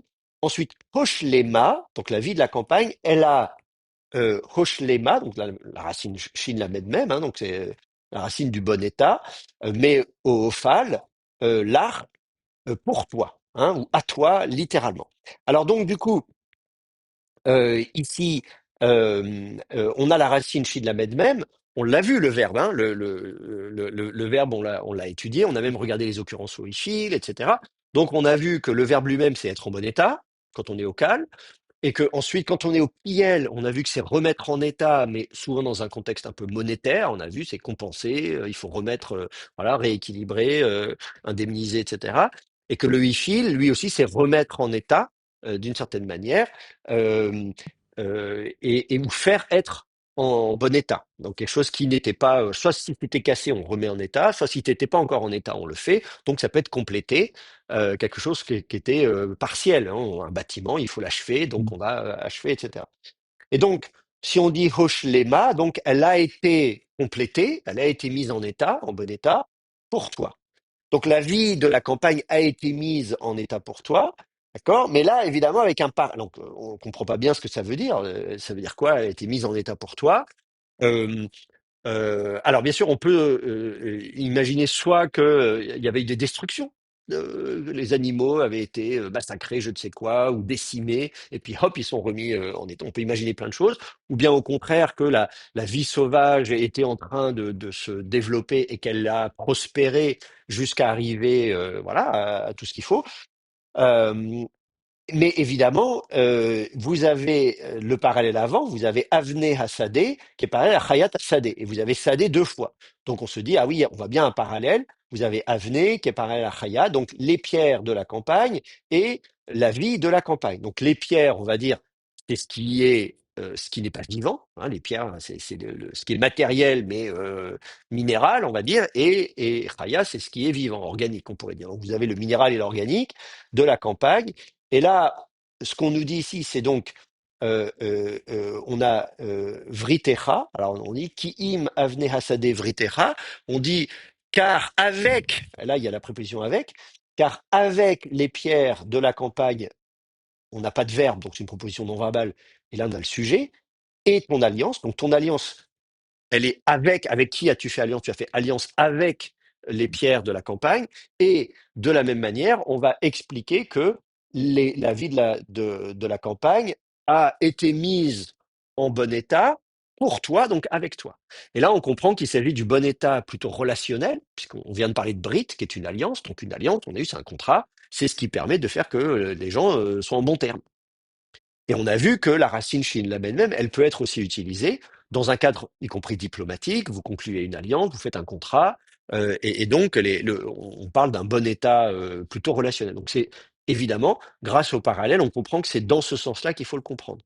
Donc tu as fait alliance avec la campagne dans son aspect inorganique, et avec aussi la vie organique, enfin la vie de la campagne, donc la dimension organique de la nature, on pourrait dire, eh bien, tu es aussi en bon terme, en bon terme, on pourrait dire quelque chose comme ça. Voilà. Mais évidemment, là, on voit que hors contexte, c'est très difficile. La racine Shin-Laben même désigne beaucoup de choses différentes, donc ça dépend à quel registre on se place. Euh, alors là, on peut traduire par faire la paix, évidemment, dans ces cas-là, quand on dit être en bon terme, et notamment quand il s'agit d'être en bon terme avec quelqu'un d'autre, effectivement, je m'entends bien avec mes voisins, voilà, j'ai des rapports apaisés, on pourrait dire ça. Donc là, la notion de paix fait sens, y compris d'un point de vue diplomatique. Quand on signe un traité de paix, un accord de paix, on entend beaucoup parler de ça, voilà, c'est ça, c'est de ça dont il s'agit. D'abord les cesser le feu, et puis après, on signe des accords de paix.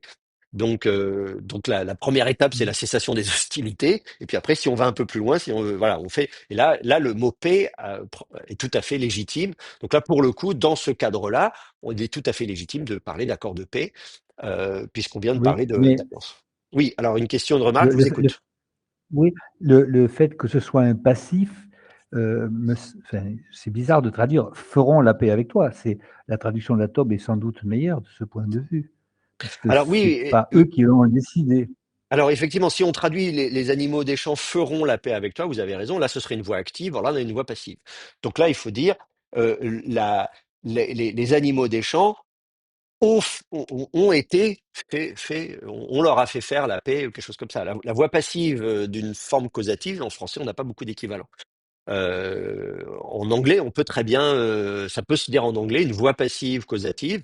En français, on n'a pas d'équivalent. Donc là, je vois que la TOB a traduit ont à concilier les fauves de la steppe, c'est-à-dire ils ont été faits être mis en paix. Ils ont été apaisés ou quelque chose comme ça pour toi, avec toi, quelque chose comme ça. Donc on leur a fait signer des D'accord. accords de paix. Mais on ne précise pas qui. C'est une voie passive, c'est ce qui s'est passé pour eux. Mais oui, effectivement, idéalement, moi je sais pas, j'ai pas beaucoup de traductions. Je sais pas ce que traduit la NBS en français. Qu'est-ce qu'on dit? Tu feras alliance avec les pierres des champs et les animaux sauvages seront en paix avec toi. Bon, bah oui, là c'est pareil, évidemment, la voix passive a été perdue. Donc là, la TOB fait un peu mieux que la NBS. Euh, voilà. Après, en anglais, je sais pas, qu'est-ce qu'on a d'autre? Euh, Qu'est-ce qu'on nous dit en anglais? Ah oui, Wild animals will be at peace with you. Ils seront en paix avec toi. Bon, oui, voilà. C'est sûr que si on veut faire une traduction précise, on peut essayer de rendre la voix passive, mais c'est pas toujours très élégant. Wild animals shall be at peace with you. Donc effectivement, je vois que les Anglais n'ont pas non plus cherché à rendre la voix passive. Mais oui, alors effectivement, on peut féliciter la TOB qui a fait l'effort de trouver une façon de rendre le fait que c'est pas les animaux eux-mêmes qui ont été actifs dans l'initiative, à l'initiative de ces accords de paix, mais mais voilà, ils ont été dans une situation où ils étaient. Voilà. Je sais pas d'ailleurs traduire. Bah oui, regardez là, c'est de fait, au verset 23, vous avez Eirene Sousim. Donc là, et vous avez vous avez deux fois le même verbe, verset 23, verset 24. Ça rejoint ce que vous disiez tout à l'heure quand vous avez signalé qu'au verset 24, on avait un verbe en grec, Eirene sei, et on avait la voix active. Et là, c'est pareil, on a aussi la voix active ici. Euh, la seule différence, là, c'est que là, on a du singulier, là, on a du pluriel. Mais dans tous les cas, c'est deux fois le même. Donc c'est peut-être ça qui a influencé le traducteur grec. Il avait le verbe et il s'est dit, bah tiens, je vais continuer à traduire par un verbe au verset 24. Mais là, le traducteur grec, il a traduit la voix active. Alors il a peut-être pas pensé que c'était la voix passive. Là encore, nous, on a Hoshlema et la vocalisation massorétique nous dit que c'est une voix passive. Mais à vrai dire, c'est les massorètes qui vocalisent comme ça.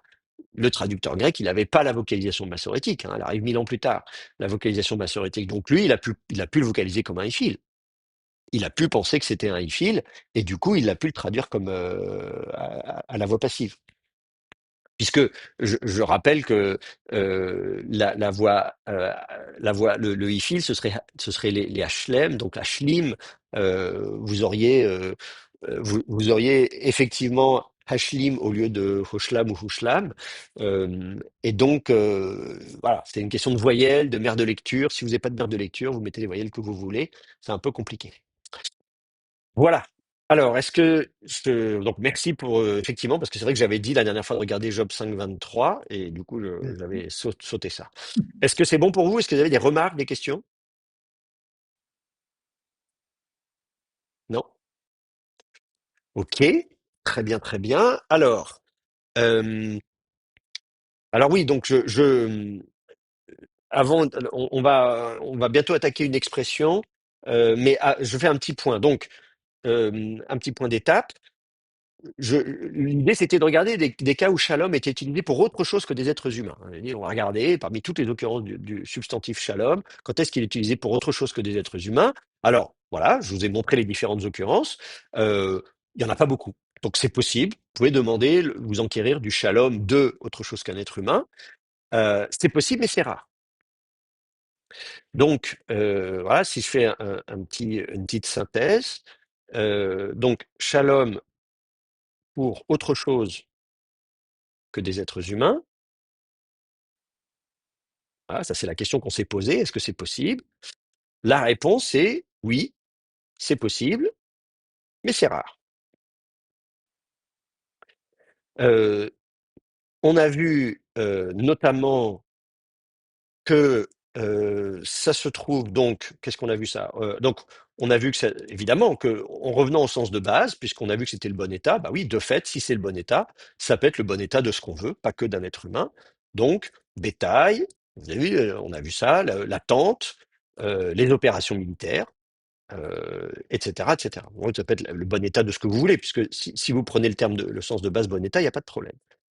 Euh, et ça, on avait vu déjà l'adjectif, quand on s'était intéressé à l'adjectif chalem, on avait vu qui était utilisé pour des pierres, on avait parlé des pierres qui étaient en bon état, on avait parlé du salaire qui était complet, etc., etc. Donc, oui, on a déjà vu. Mais, en fait, mais c'est quand même très rare.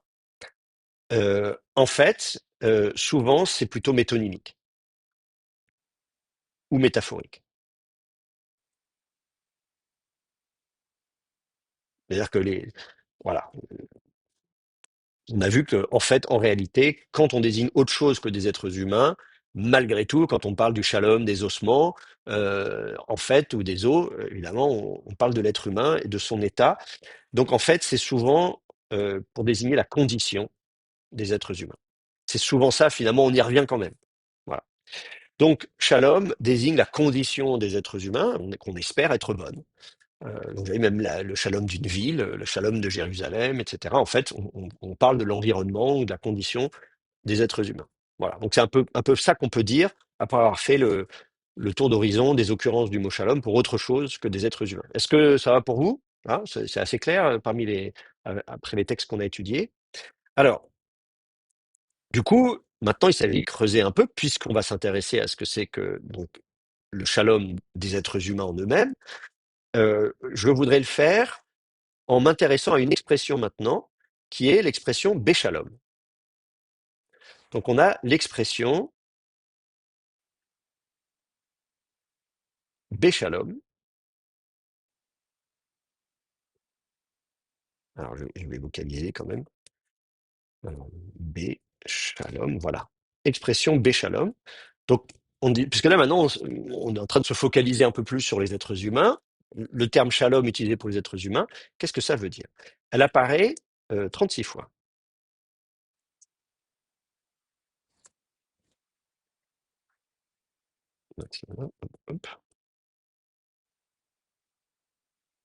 Donc c'est pas mal. Là, on se dit, tiens, on a 36 occurrences de cette expression. Donc on va pouvoir, par le biais de ce syntagme, essayer de mieux comprendre ce dont il s'agit. Évidemment, tout ce que je fais pour le terme shalom, ça vous sert aussi de méthodologie pour une enquête sur n'importe quel autre terme. Vous voyez, par exemple, on dit, tiens, il y a un syntagme récurrent. C'est une bonne proportion des occurrences du substantif shalom. Si vous regardez, parmi toutes les occurrences de shalom, en fait, vous en avez un bon paquet qui sont l'expression béchalom. Euh, on a près de 90 occurrences de shalom, dont plus de 30, donc c'est-à-dire un tiers. Vous voyez, un tiers des occurrences de shalom, c'est l'expression béchalom. Donc on se dit, tiens, cette expression, elle est vraiment très importante. Donc c'est plus du tiers des occurrences du substantif. Donc là, on se dit, il y a un syntagme qui est important. Donc il faut qu'on s'y intéresse d'un peu plus près. Alors évidemment, on va pas faire les 36 occurrences, hein. Ça ferait un peu, ça ferait un peu beaucoup. J'ai sélectionné quelques occurrences. Euh, Genèse 15-15. Allez, on va commencer par celle-ci, j'ai trouvé amusante. Genèse 15-15. Alors, Genèse 15, c'est le cycle d'Abraham, n'est-ce pas? Et euh, euh, au chapitre 12, il y a déjà la vocation d'Abraham. Dieu lui dit, voilà, je vais te choisir. Et puis, bien sûr, voilà, toutes les familles de la terre se béniront par toi, etc. Donc, il y a déjà cette élection euh, d'Abraham par Dieu. Et puis, on va retrouver quelques chapitres plus loin, au chapitre 15, déjà vraiment une cérémonie d'alliance, où voilà, on vient formaliser un peu cette alliance entre Dieu et Abraham. Et donc, on lui explique, voilà, si vous revenez un peu, euh, la promesse encore d'une postérité, etc. Et là, on dit même que cette postérité, eh bien, elle va aller, on prédit le départ en Égypte et le long séjour en Égypte pendant plusieurs siècles avant de revenir. Puisqu'on nous dit qu'ils seront en esclaves, on les opprimera pendant 400 ans. Et après, on dit ça n'est qu'après cette époque-là, la quatrième génération, là, on reviendra. Bon. Et on nous dit, euh, là c'est au verset 16, hein, on nous explique que la génération viendra, et on justifie même pourquoi ça dure aussi longtemps en Égypte. Je fais une petite parenthèse qui n'a rien à voir avec le cours, mais on explique que c'est parce qu'on attend que l'iniquité des Amorites ait atteint son comble. Parce que quand on va ensuite prendre possession de la terre promise, il va y avoir des conquêtes militaires qu'on a dans le livre de Josué après, etc., et David et tout ça. Et donc, il va y avoir des massacres de population. Jéricho va être rasé, détruite, enfin, un vrai génocide. Et donc, on comprend qu'à un moment donné, il y a quand même un rédacteur qui s'est posé la question de dire, mais quand même, est-ce que c'est bien ça de massacrer des populations qu'on vient de demander? Et donc, on dit oui, oui, oui, on trouve l'explication, l'astuce, entre guillemets, qui est de dire oui, parce qu'en fait, c'était des gens ils le méritent bien, ils étaient méchants. Et d'ailleurs, on a attendu que vraiment, là, ils soient très, très, très méchants pour les massacrer.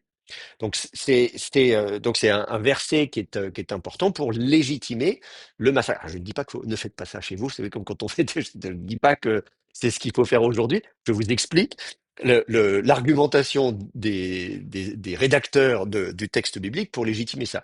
Et je précise, soit dit en passant, que vous allez trouver la même argumentation et la même rhétorique dans les autres populations, puisque vous allez en face de l'autre côté de la mer Morte ou du Jourdain, vous avez le roi Mécha de Moab qui dit la même chose et qui explique qu'il a massacré voilà, les villes, il a tué hommes, femmes, enfants, le bétail, etc. Parce que c'était, voilà, il avait consacré ces fameux anathèmes, la fameuse consécration vouée par interdit, je ne sais plus comment on dit ça en vieux français.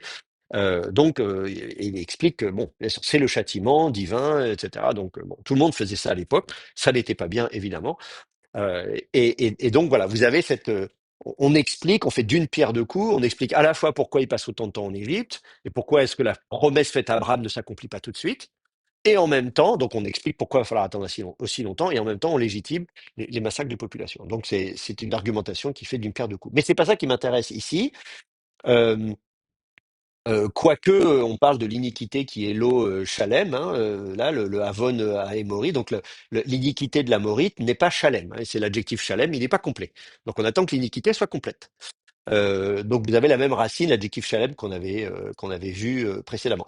Mais là, ce qui m'intéresse, c'est le verset 15, et on nous dit, donc évidemment, c'est dans 400 ans, donc Abraham sera mort depuis belle lurette, et on dit, Veata, et toi, Tavo, tu vas, elle, Avotecha, vers tes pères, Béchalom, en Shalom. Et là, vous avez l'expression Béchalom, et on nous dit, Tikaver, tu seras enseveli, hein, la racine Kof Betresh, c'est la racine de l'ensevelissement, tu seras enseveli, Be Seva Tova, donc et là vous avez Teva qui est la chevelure grise, dans une chevelure grise, Tova qui est bonne, dans une bonne chevelure grise, une belle chevelure grise. Alors, on ne lui fait pas que des compliments capillaires, évidemment, il ne s'agit pas juste de dire ta chevelure grise est magnifique, mais évidemment, la chevelure grise, c'est le symbole métonymique de la vieillesse, donc on pourrait dire une vieillesse heureuse, quelque chose comme ça, vous voyez. C'est comme ça qu'il faut le comprendre. Euh, une bonne chevelure grise. Donc, l'idée, c'est qu'il va donc mourir. Donc, tu seras enseveli, voilà, dans une bonne chevelure grise. Euh, donc, on nous dit, Atatavo el avotecha, tu vas vers tes pères. Évidemment, tes pères, ils sont morts depuis longtemps. Donc, c'est encore une expression qui est fréquente d'ailleurs en hébreu quand on parle de rejoindre ses ancêtres ou d'aller vers ses ancêtres. Alors, ça n'est pas qu'une figure de style, souvent c'est très concret, c'est très matériel, puisque dans les tombeaux, de fait, c'était des tombeaux de famille. Et donc, il y a les ossements des ancêtres. Et donc, on a un tombeau de famille, on va ensevelir quelqu'un qui est mort, et puis ensuite, 20 ans plus tard, ou 30 ans plus tard, quand quelqu'un d'autre de la famille meurt, bah, on retourne au tombeau, on ouvre le tombeau, on pousse les ossements vers le fond, et on met celui qui est mort de nouveau. Donc, on a des tombeaux, c'est très intéressant quand on fait des fouilles archéologiques. On a des tombeaux comme ça où il y a plusieurs siècles. Hein, on voit bien, d'après la typologie de la céramique, etc., ou même du carbone 14, on comprend que c'est des tombeaux qui sont utilisés pendant plusieurs siècles. Alors évidemment, la stratigraphie est un peu mélangée parce qu'on pousse tout vers le fond, donc ça pose problème. Des fois, on trouve des objets qu'on ne sait pas très bien dater. Vous voyez, par exemple, il y a une inscription scellée, les amulettes de Ketefrinom. Je ne sais pas si vous connaissez ces amulettes, c'est des petites amulettes d'argent qui ont été trouvées dans un tombeau à Jérusalem et dans lesquels il y a quelque chose qui ressemble à la bénédiction sacerdotale. J'en ai parlé pour ceux qui ont suivi mon cours sur la Torah de Moïse l'année dernière, je vous en avais parlé, je crois, et sinon je vais en reparler aux étudiants qui suivent cette année. Euh, et donc, on a un truc qui ressemble à la bénédiction sacerdotale. Vous savez que le Seigneur te bénisse et te garde, qu'il fasse briller sa face sur toi, etc., etc. Et donc, ces deux petites amulettes d'argent ont été trouvées dans un tombeau à Catéphrinum, donc qui est face à la vieille ville, du côté de la Cinémathèque, pour ceux qui connaissent Jérusalem aujourd'hui. Vous voyez, donc à cet endroit-là, à côté, il y a une église écossaise là, et donc, on ne sait pas très bien dater parce que ça peut être, certains vont dire c'est 600, 700 avant notre ère, d'autres vont dire bah non, c'est 500, 400 avant notre ère, parce que le même tombeau est utilisé pendant plusieurs siècles.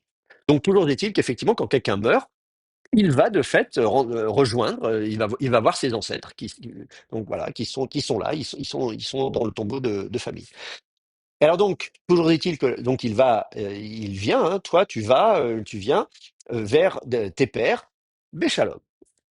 Et il y va Béchalom, donc, donc on comprend qu'il s'agit de sa mort. Hein.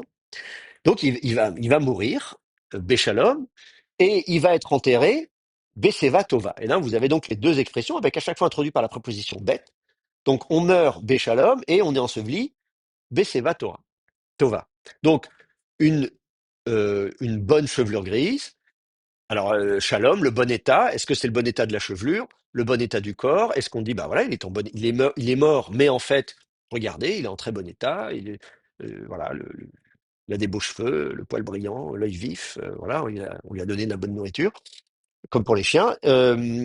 Et est-ce qu'il s'agit de dire ça, qu'il est mort, c'est-à-dire sans être malade? Ou bien est-ce qu'on va dire qu'il est mort dans le bon état qu'on décrit, pas forcément physique, parce qu'on peut imaginer que quand même il meurt, mais que souvent quand on meurt, on n'est pas en super bon état, hein, sinon on ne meurt pas. Ou bien est-ce qu'on se place sur un plan non pas physique, mais social, c'est-à-dire voilà, c'est-à-dire, tout allait bien pour lui, voilà, le business, les affaires, la famille, voilà, une sorte de prospérité dans la vie, une vie heureuse, ou un bon état moral. Voilà, il était, pour le coup, en paix, on pourrait dire ça. Il était paisible, vous voyez, quelqu'un qui meurt sereinement. On le voit d'ailleurs, moi j'ai enterré mon grand-père là il y a quelques mois. Il est mort à l'âge de 102 ans. Il est mort d'une belle mort et l'année dernière il conduisait encore sa voiture. On lui dit bon Pépé là faut arrêter parce que quand même 101 ans tout ça on lui dit là faut malgré tout. Mais bon pied bon oeil, il est encore dans sa ferme, il est encore en train de cultiver ses trucs. Bon il a eu du mal à se baisser tout ça, mais c'est quelqu'un qui jusqu'à très peu de temps, là encore en début d'année, voilà, on le voyait, on discutait. Bon, il était un petit peu ralenti, 102 ans, mais malgré tout, j'étais assez impressionné. Je me dis, bah, j'aimerais bien être comme lui à son âge. Et puis bon, voilà, à un moment donné, bon, bah, il est mort, mais il est mort assez vite. D'ailleurs, à un moment donné, il a vu que son corps le lâchait un petit peu. Il était moins mobile. Il fallait l'aider à faire des gestes quotidiens. Et je lui disais, bon, j'ai pas envie de vivre comme ça. Voilà, donc il a décrété que c'était fini et en quelques jours, il est mort. Enfin, d'ailleurs, bon, alors, un matin, on l'a retrouvé, mais il s'était pas réveillé. Bon, ben voilà. Il avait décrété que ça y est, il avait vécu une belle vie et qu'à un moment donné, si on peut pas il a toujours vécu, disons, sans jamais. Enfin voilà, il se faisait à manger, enfin un petit peu moins ces derniers temps, mais en tout cas voilà, il essayait d'être autonome. À un moment donné, il a dit bon, ça y est, j'ai bien vécu et ça s'arrête là.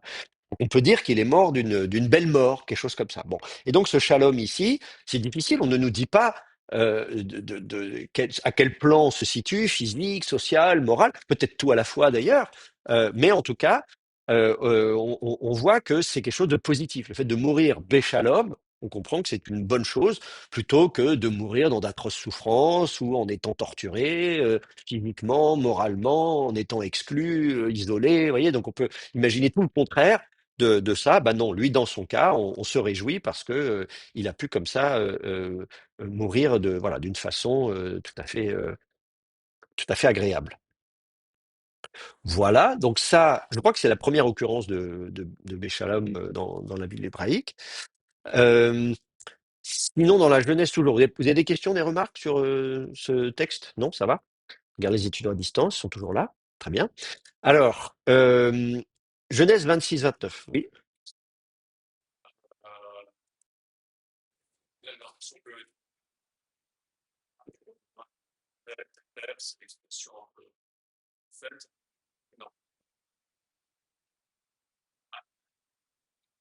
Mhm. Ouais.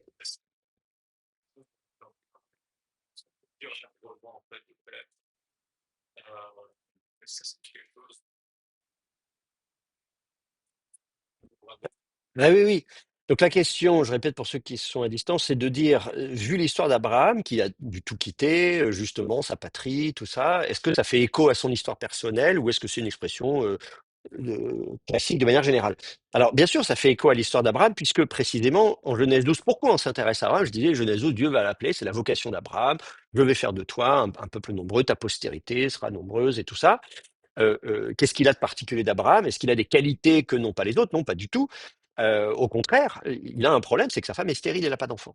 Parce qu'au chapitre 11, vous avez les généalogies de toute la lignée des premiers-nés après Noé, les premiers-nés sémites, le premier-né qui a un premier-né qui a un premier-né. Vous avez 10 générations d'Adam à Noé. Avant, vous aviez d'ailleurs aussi la généalogie au chapitre 5 de la Genèse entre d'Adam à Noé. Vous avez 10 générations d'Adam à Noé, vous avez 10 générations de Noé à Abraham. Et, et Abraham, à un moment donné, le texte s'arrête brutalement à la fin du chapitre 1 en disant, mais et là, on peut pas dire Abraham a eu un premier-né qui a un premier-né, puisqu'en fait, on dit, bah non, il n'a pas d'enfant, parce que sa femme, Sarai, eh bien, elle est stérile. Et donc, c'est là que Dieu va intervenir. Donc, Abraham, on voit qu'il est dans une situation terrible, il n'a pas d'enfant, sa femme est stérile, il est évidemment très malheureux, et donc Dieu va intervenir, va faire un miracle. Alors, vous connaissez l'histoire, ils vont passer par, évidemment, il va y avoir Agar, il va avoir un enfant, tout ça, mais finalement, Sarah va effectivement avoir un fils. Et donc, là, on n'y est pas encore. C'est-à-dire qu'on est chapitre 15, on est encore au stade de la promesse de Dieu qui dit tu vas voir, tu vas avoir une postérité. Il n'a même pas eu le fils avec Agar, parce que c'est au chapitre 16 qu'il va avoir un fils avec Agar. Donc on n'en est même pas à ce stade de l'histoire. Donc là, on est en train de parler à quelqu'un qui est tout malheureux, qui se dit ma vie est un échec, ma femme est stérile, je n'ai pas d'enfant. Avoir des enfants était considéré comme étant juste indispensable. C'est-à-dire que c'est vrai qu'aujourd'hui, quand on lit ces textes-là, on est dans une culture, une société aujourd'hui, il y a tout un tas de gens qui ne veulent pas avoir d'enfants. Donc on dit bah c'est pas grave, il n'a pas d'enfant, ça n'empêche pas d'être heureux. Parce qu'effectivement, on est à une époque et dans une civilisation, une culture voilà, on ne considère plus que c'est indispensable d'avoir des enfants, ce qui pose des problèmes. Je ne sais pas si vous avez vu les statistiques, mais là, on a pas un peu de natalité qui s'effondre, il y a plus de morts que de naissances. On est très inquiet pour les retraites. Qui va payer ma retraite? C'est vous qui allez payer ma retraite? Bon, bref, voilà. Donc, donc on est très inquiet, mais bon, genre, ça c'est des problèmes actuels. Mais c'est juste pour dire qu'effectivement, à l'époque, comment dire, c'est juste fondamental d'avoir des enfants. C'est-à-dire, on existe et on continue à exister au travers de sa postérité. Donc, même quelqu'un qui accumulerait beaucoup de richesses, qui aurait un grand succès professionnel, qui serait, etc., etc., on considérerait que cette personne, sa vie est un échec si cette personne n'a pas eu d'enfant. Et voilà, donc donc on est en train de parler à quelqu'un qui effectivement, à qui on demande effectivement de quitter son confort, sa vie, sa patrie, et d'aller s'installer quelque part en lui disant tu vas avoir une grande famille, des descendants très nombreux, etc. Donc tu vas avoir une belle vie et tu vas mourir d'une belle mort. Hein, c'est ça, un Béchalom, tu vas rejoindre tes pères, Béchalom, donc tout ira bien, tu seras content. Évidemment que c'est une promesse très forte quand on connaît l'histoire personnelle d'Abraham et le contexte dans lequel il se situe au moment où on lui dit ça.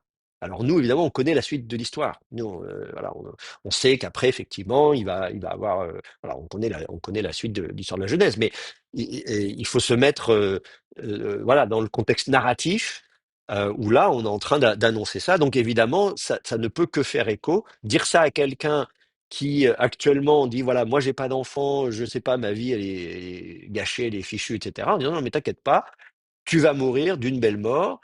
Alors en plus, en lui disant, c'est vrai, bah, tu dois quitter tes ancêtres, ta patrie, mais tu vas rejoindre tes ancêtres Béchalom. Alors, est-ce qu'il va être enterré dans le tombeau de... Donc, où est enterré Abraham? Vous voyez, donc ça va poser des questions de dire qu'est-ce qu'on fait d'Abraham à sa mort. C'est des questions qui vont être récurrentes. Hein. Vous allez voir notamment des polémiques sur Jacob, sur Joseph, dans la Genèse, hein, et vous allez voir entre les différents témoins du texte, il y a des enjeux autour de où sont enterrées les différentes personnes. Même Moïse, hein, c'est assez récurrent cette histoire de dire qu'est-ce qu'on fait, ils sont passés où est-ce qu'ils sont enterrés, etc., etc. Bon, est-ce qu'il y a un tombeau de famille ou pas, et si oui, où? Et voilà. Et donc on sait qu'il y a le tombeau des patriarches à Hébron, par exemple, aujourd'hui, qui fait évidemment l'objet de toutes les convoitises encore aujourd'hui. Le tombeau des patriarches à Hébron qui date, pour ce qu'on en sait, du point de vue archéologique, de l'époque hérodienne. Hein. Donc, il ne s'agit pas de dire Abraham est vraiment enterré là, parce que là, voilà, si c'est 2000 ans plus tard qu'on fait un tombeau pour Abraham, ça veut dire qu'il y a une tradition qui s'est développée en disant c'est là le tombeau d'Abraham. Bon, voilà. Donc ça, effectivement, c'est bien de l'avoir souligné parce qu'effectivement, c'est important dans le contexte. OK. D'autres questions, remarques? Non, ça va? OK. Alors, donc, Genèse 26-29. Genèse 26-29, il y a une autre occurrence de l'expression Béchalom qui est intéressante. On va regarder ça ensemble. Euh, alors, on dit, verset 29, Im taase imanu ra'a. Donc, si tu fais avec nous ra'a le mal, ka'asher comme que l'eau neganucha, donc vous avez le verbe naga qui veut dire frapper, hein. Donc neganu, nous n'avons pas frappé toi, hein. Comme que nous n'avons pas frappé toi, dans la mesure où, hein, tout comme nous ne t'avons pas frappé. Vecha asher et comme que Assinu, nous avons fait, Imra avec toi, Rak Tov, seulement bien, hein, du bon, hein. Euh, Ensuite, Vanesha lechacha, donc c'est le verbe shalar, envoyer, mais là c'est du piel, donc c'est renvoyer ou quelque chose comme ça. Neshal leach, donc nous avons renvoyé toi, Neshal lechacha, et nous t'avons renvoyé Béchalom, en shalom, en état de shalom, donc Béchalom, Ata, toi, Ata maintenant, Brour, Adonai, alors c'est vers Barach, hein, mais là c'est un passif, hein, c'est Katoul, Shem Katoul, Baruch, Baruch Adonai, béni de Yahvé. Donc toi tu es un béni de Yahvé, un béni du Seigneur. Bon, donc toi maintenant tu es béni du Seigneur. Donc il est question, donc on rappelle, il y a un rappel des faits, hein, c'est-à-dire euh, nous ne t'avons pas frappé, n'avons fait que du bien, hein, voilà.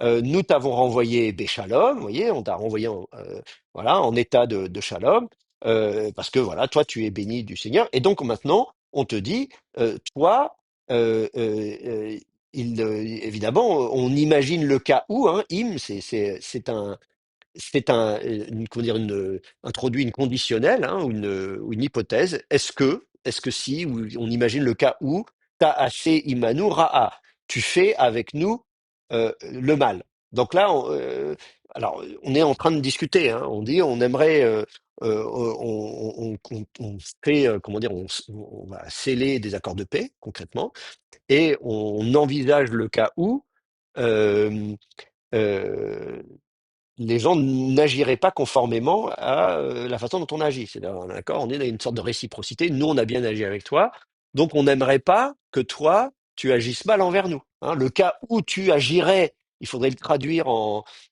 lieu de dire du futur, t'as assez, au lieu de dire du futur, mais une sorte de conditionnel. Si par malheur tu agissais avec nous mal, hein, là, ce serait pas bien dans la mesure où nous ne t'avons pas frappé, nous avons agi avec toi seulement d'une bonne façon et nous t'avons renvoyé Béchalom. Donc voilà, donc là on dit non, ce serait pas correct quand même voilà. Donc on envisage ce cas de figure qui ne plaît pas. Bon, donc voilà, donc ça c'est dans ce contexte-là. Et il est question, bien sûr, donc de faire une alliance, un brit. Vous voyez, il y a dans le contexte de ce passage, il s'agit de prêter serment et de faire une alliance. Et donc vous regardez au verset précédent, vous avez donc le terme brit qui est ici. Voilà, voilà. Euh, et puis là, il y a le terme Allah aussi qui est utilisé, qui est donc un serment. Euh, voilà. Donc voilà, il y a l'idée parce que on aime pour éviter le cas où donc tu agirais mal avec nous. Bon. Donc là, ce qui m'intéresse, c'est l'expression Béchalot. On la trouve ici.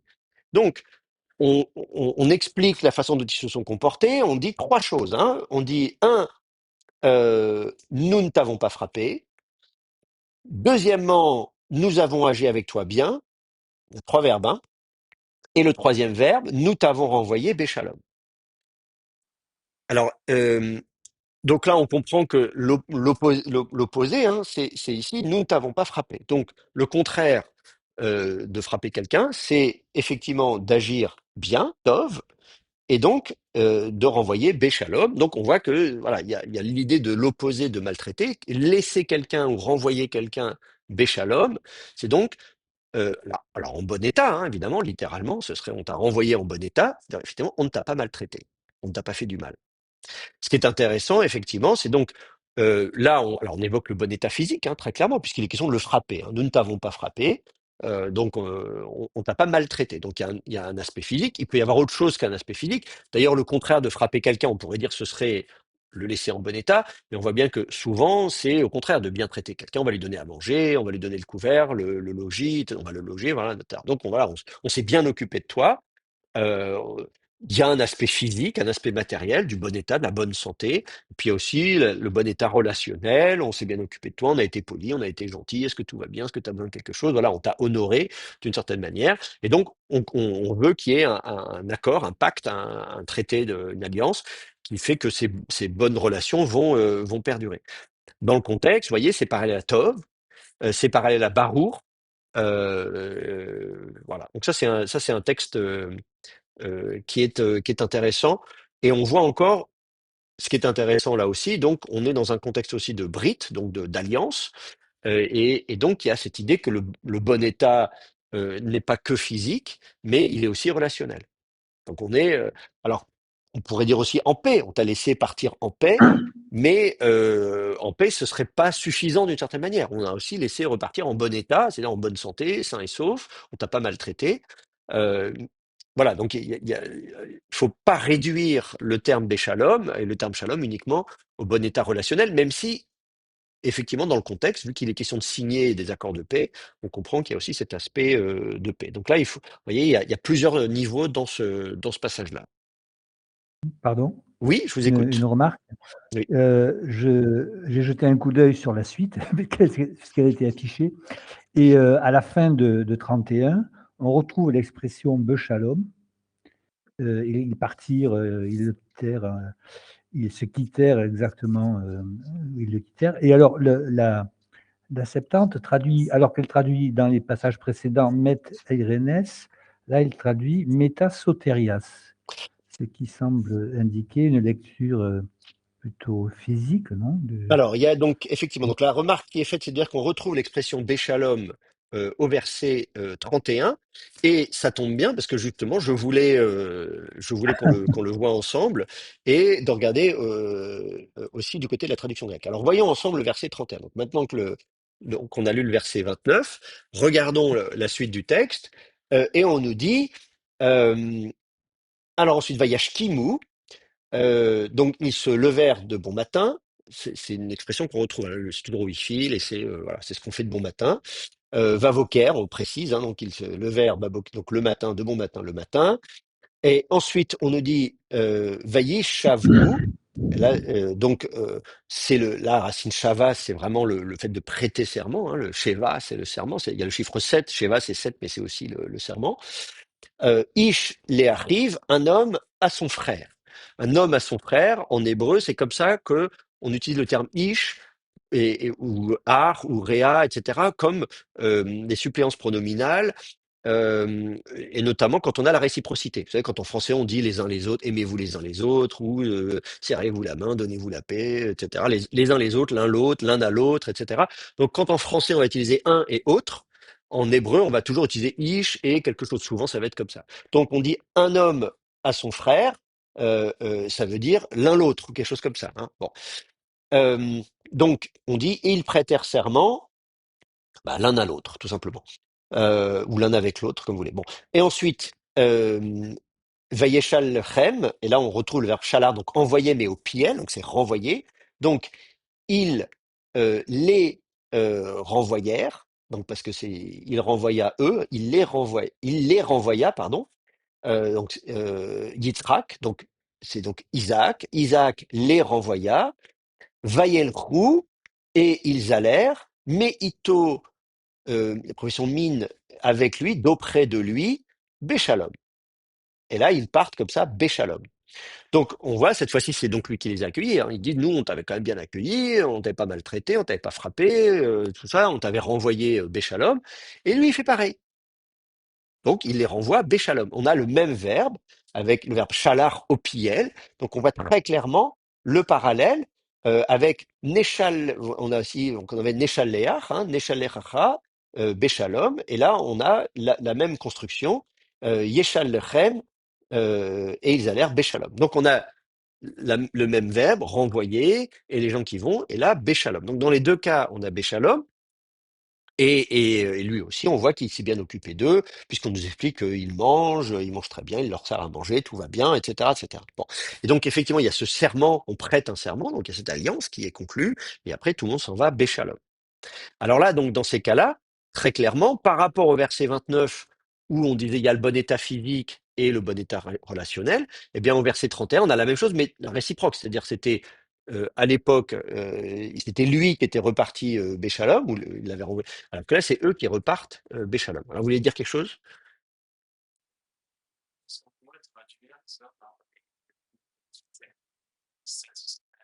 Ils le quittèrent satisfait. Euh, Être satisfait, ou alors oui, de fait, il y a une satisfaction. Oui, oui, oui. Alors, mais sauf que satisfait, c'est un peu vague. Disons,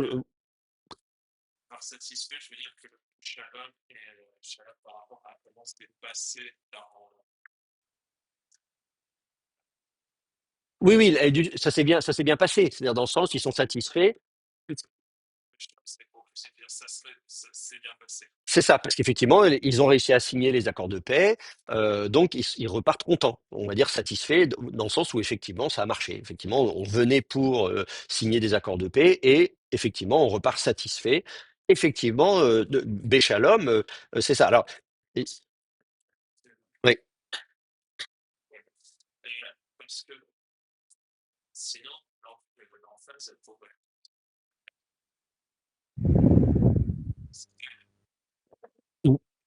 Oui, oui, l'emphase sur l'action de quitter la personne. Ah oui, oui, oui. Oui. Donc là, vous voulez insister sur...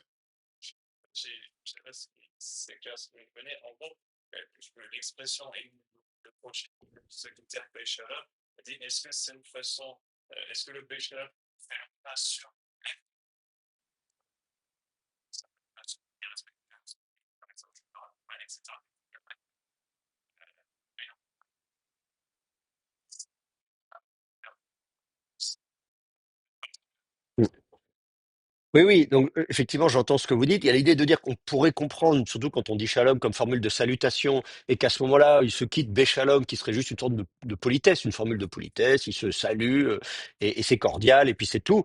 Et effectivement, auquel cas, on serait loin du compte, puisque évidemment, il y avait des enjeux qui n'étaient pas simplement de dire, voilà, on se salue de façon polie. Évidemment, là, on a signé des accords de paix, et donc, oui, effectivement, ils sont satisfaits du résultat de cette rencontre qui avait pour enjeu de signer des accords de paix. Et là, vous avez raison, il faudrait pas limiter le sens de shalom à simplement quelque chose qui serait de l'ordre de la politesse. On se salue pour dire bonjour, on se salue pour dire au revoir.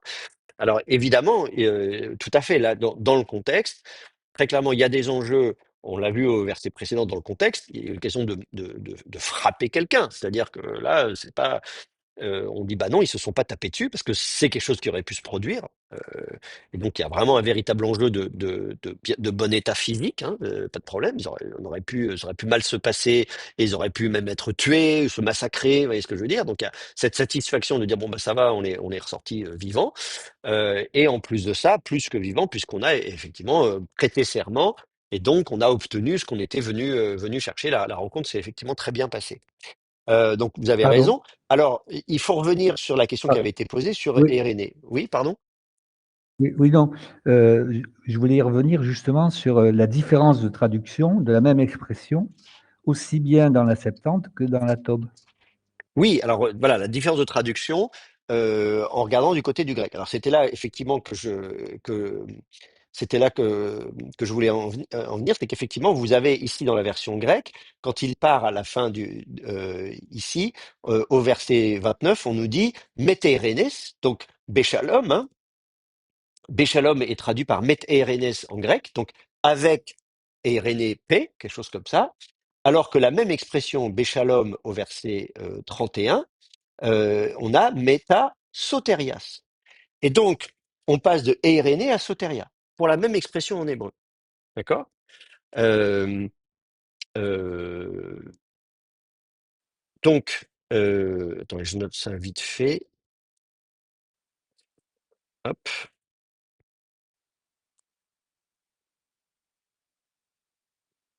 Alors évidemment, on comprend que là encore, c'est intéressant parce que on expliquait que le traducteur grec, de manière générale, essaie d'avoir des équivalences assez strictes. Un mot hébreu est toujours traduit de la même manière en grec. Quand on peut faire ça, on le fait. Bon là, on a un exemple où c'est pas le cas. Alors, on peut se demander d'ailleurs si c'est le cas de tous les manuscrits grecs. Donc c'est déjà faire le travail de voir la paracritique. En fait, c'est surtout la paracritique qui va nous intéresser. Vous savez que c'est donc la septembre de Göttingen qui présente l'apparat critique le plus important. Et donc au verset 29, on peut regarder s'il y a des différences. C'est un petit peu épais, hein, l'apparat critique, mais il faut chercher si on avait autre chose que Soteria, Meta, machin, Vishnu, non, je vois rien. Bon, a priori, on ne montre pas de variante dans les manuscrits à propos de Irénée, au verset 29. A priori pas. Et puis, je passe un peu vite dessus, et au verset 31, bah là, c'est pareil, je vois pas non plus de différence. Donc, a priori, je vérifie quand même. Bon, après, alors, Metasoterias, Eis Soterian, bon, on a un manuscrit, et Met Erenes. Voilà, donc c'est intéressant de voir qu'on a quand même effectivement, au verset 31, des manuscrits qui ont Met Erenes, notamment un manuscrit 911, vous voyez, un manuscrit qui est à Berlin. Euh, donc, effectivement, on a quand même ça. Bon, ça veut dire qu'effectivement, il y a quand même eu un enjeu de dire comment se fait-il que, tiens, on est traduit au verset 31, non pas par Irénée, ce qu'on fait d'habitude, mais par Soteria. Donc ça, on voit alors évidemment, comme c'est un seul manuscrit, qui est en plus un manuscrit tardif, en minuscule, et pas les onciaux, on peut supposer que c'est à un moment donné un scribe qui a dit ah bah non, Soutaya ça va pas, je vais remplacer par Irénée. Il faudrait regarder d'ailleurs les recensions. Vous savez, quand vous regardez côté de Simac, Théodosion, etc. Il faudrait regarder d'ailleurs il est possible que eux aussi aient corrigé Soteria en Irénée.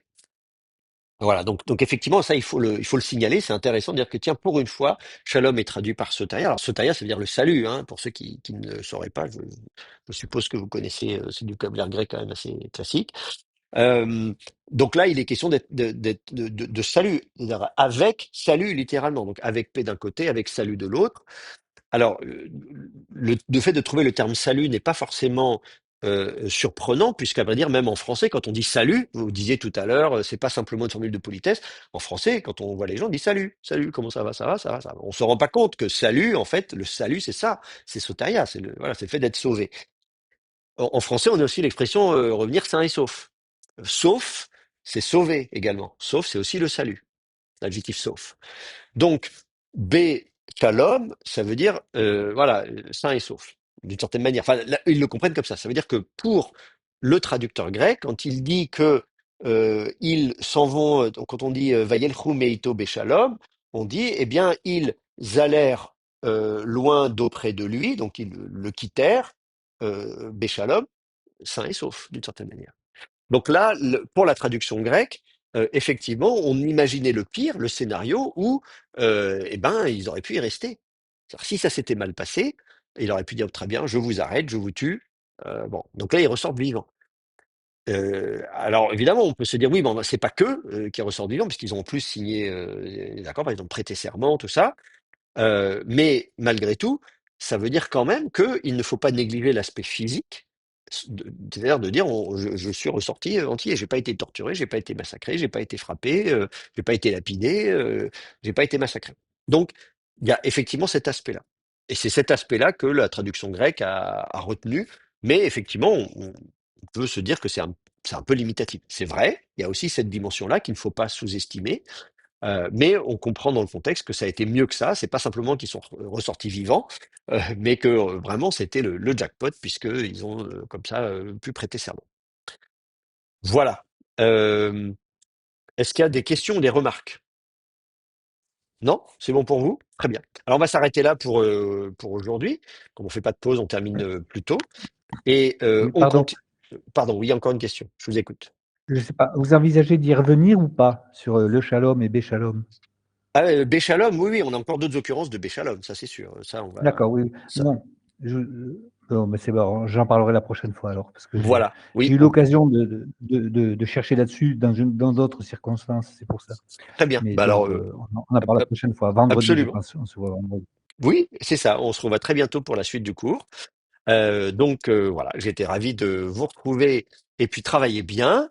Regardez les expressions Béchalom dans votre concordance. Vous verrez, on va regarder encore quelques-unes ensemble avant de se quitter pour les vacances de Noël.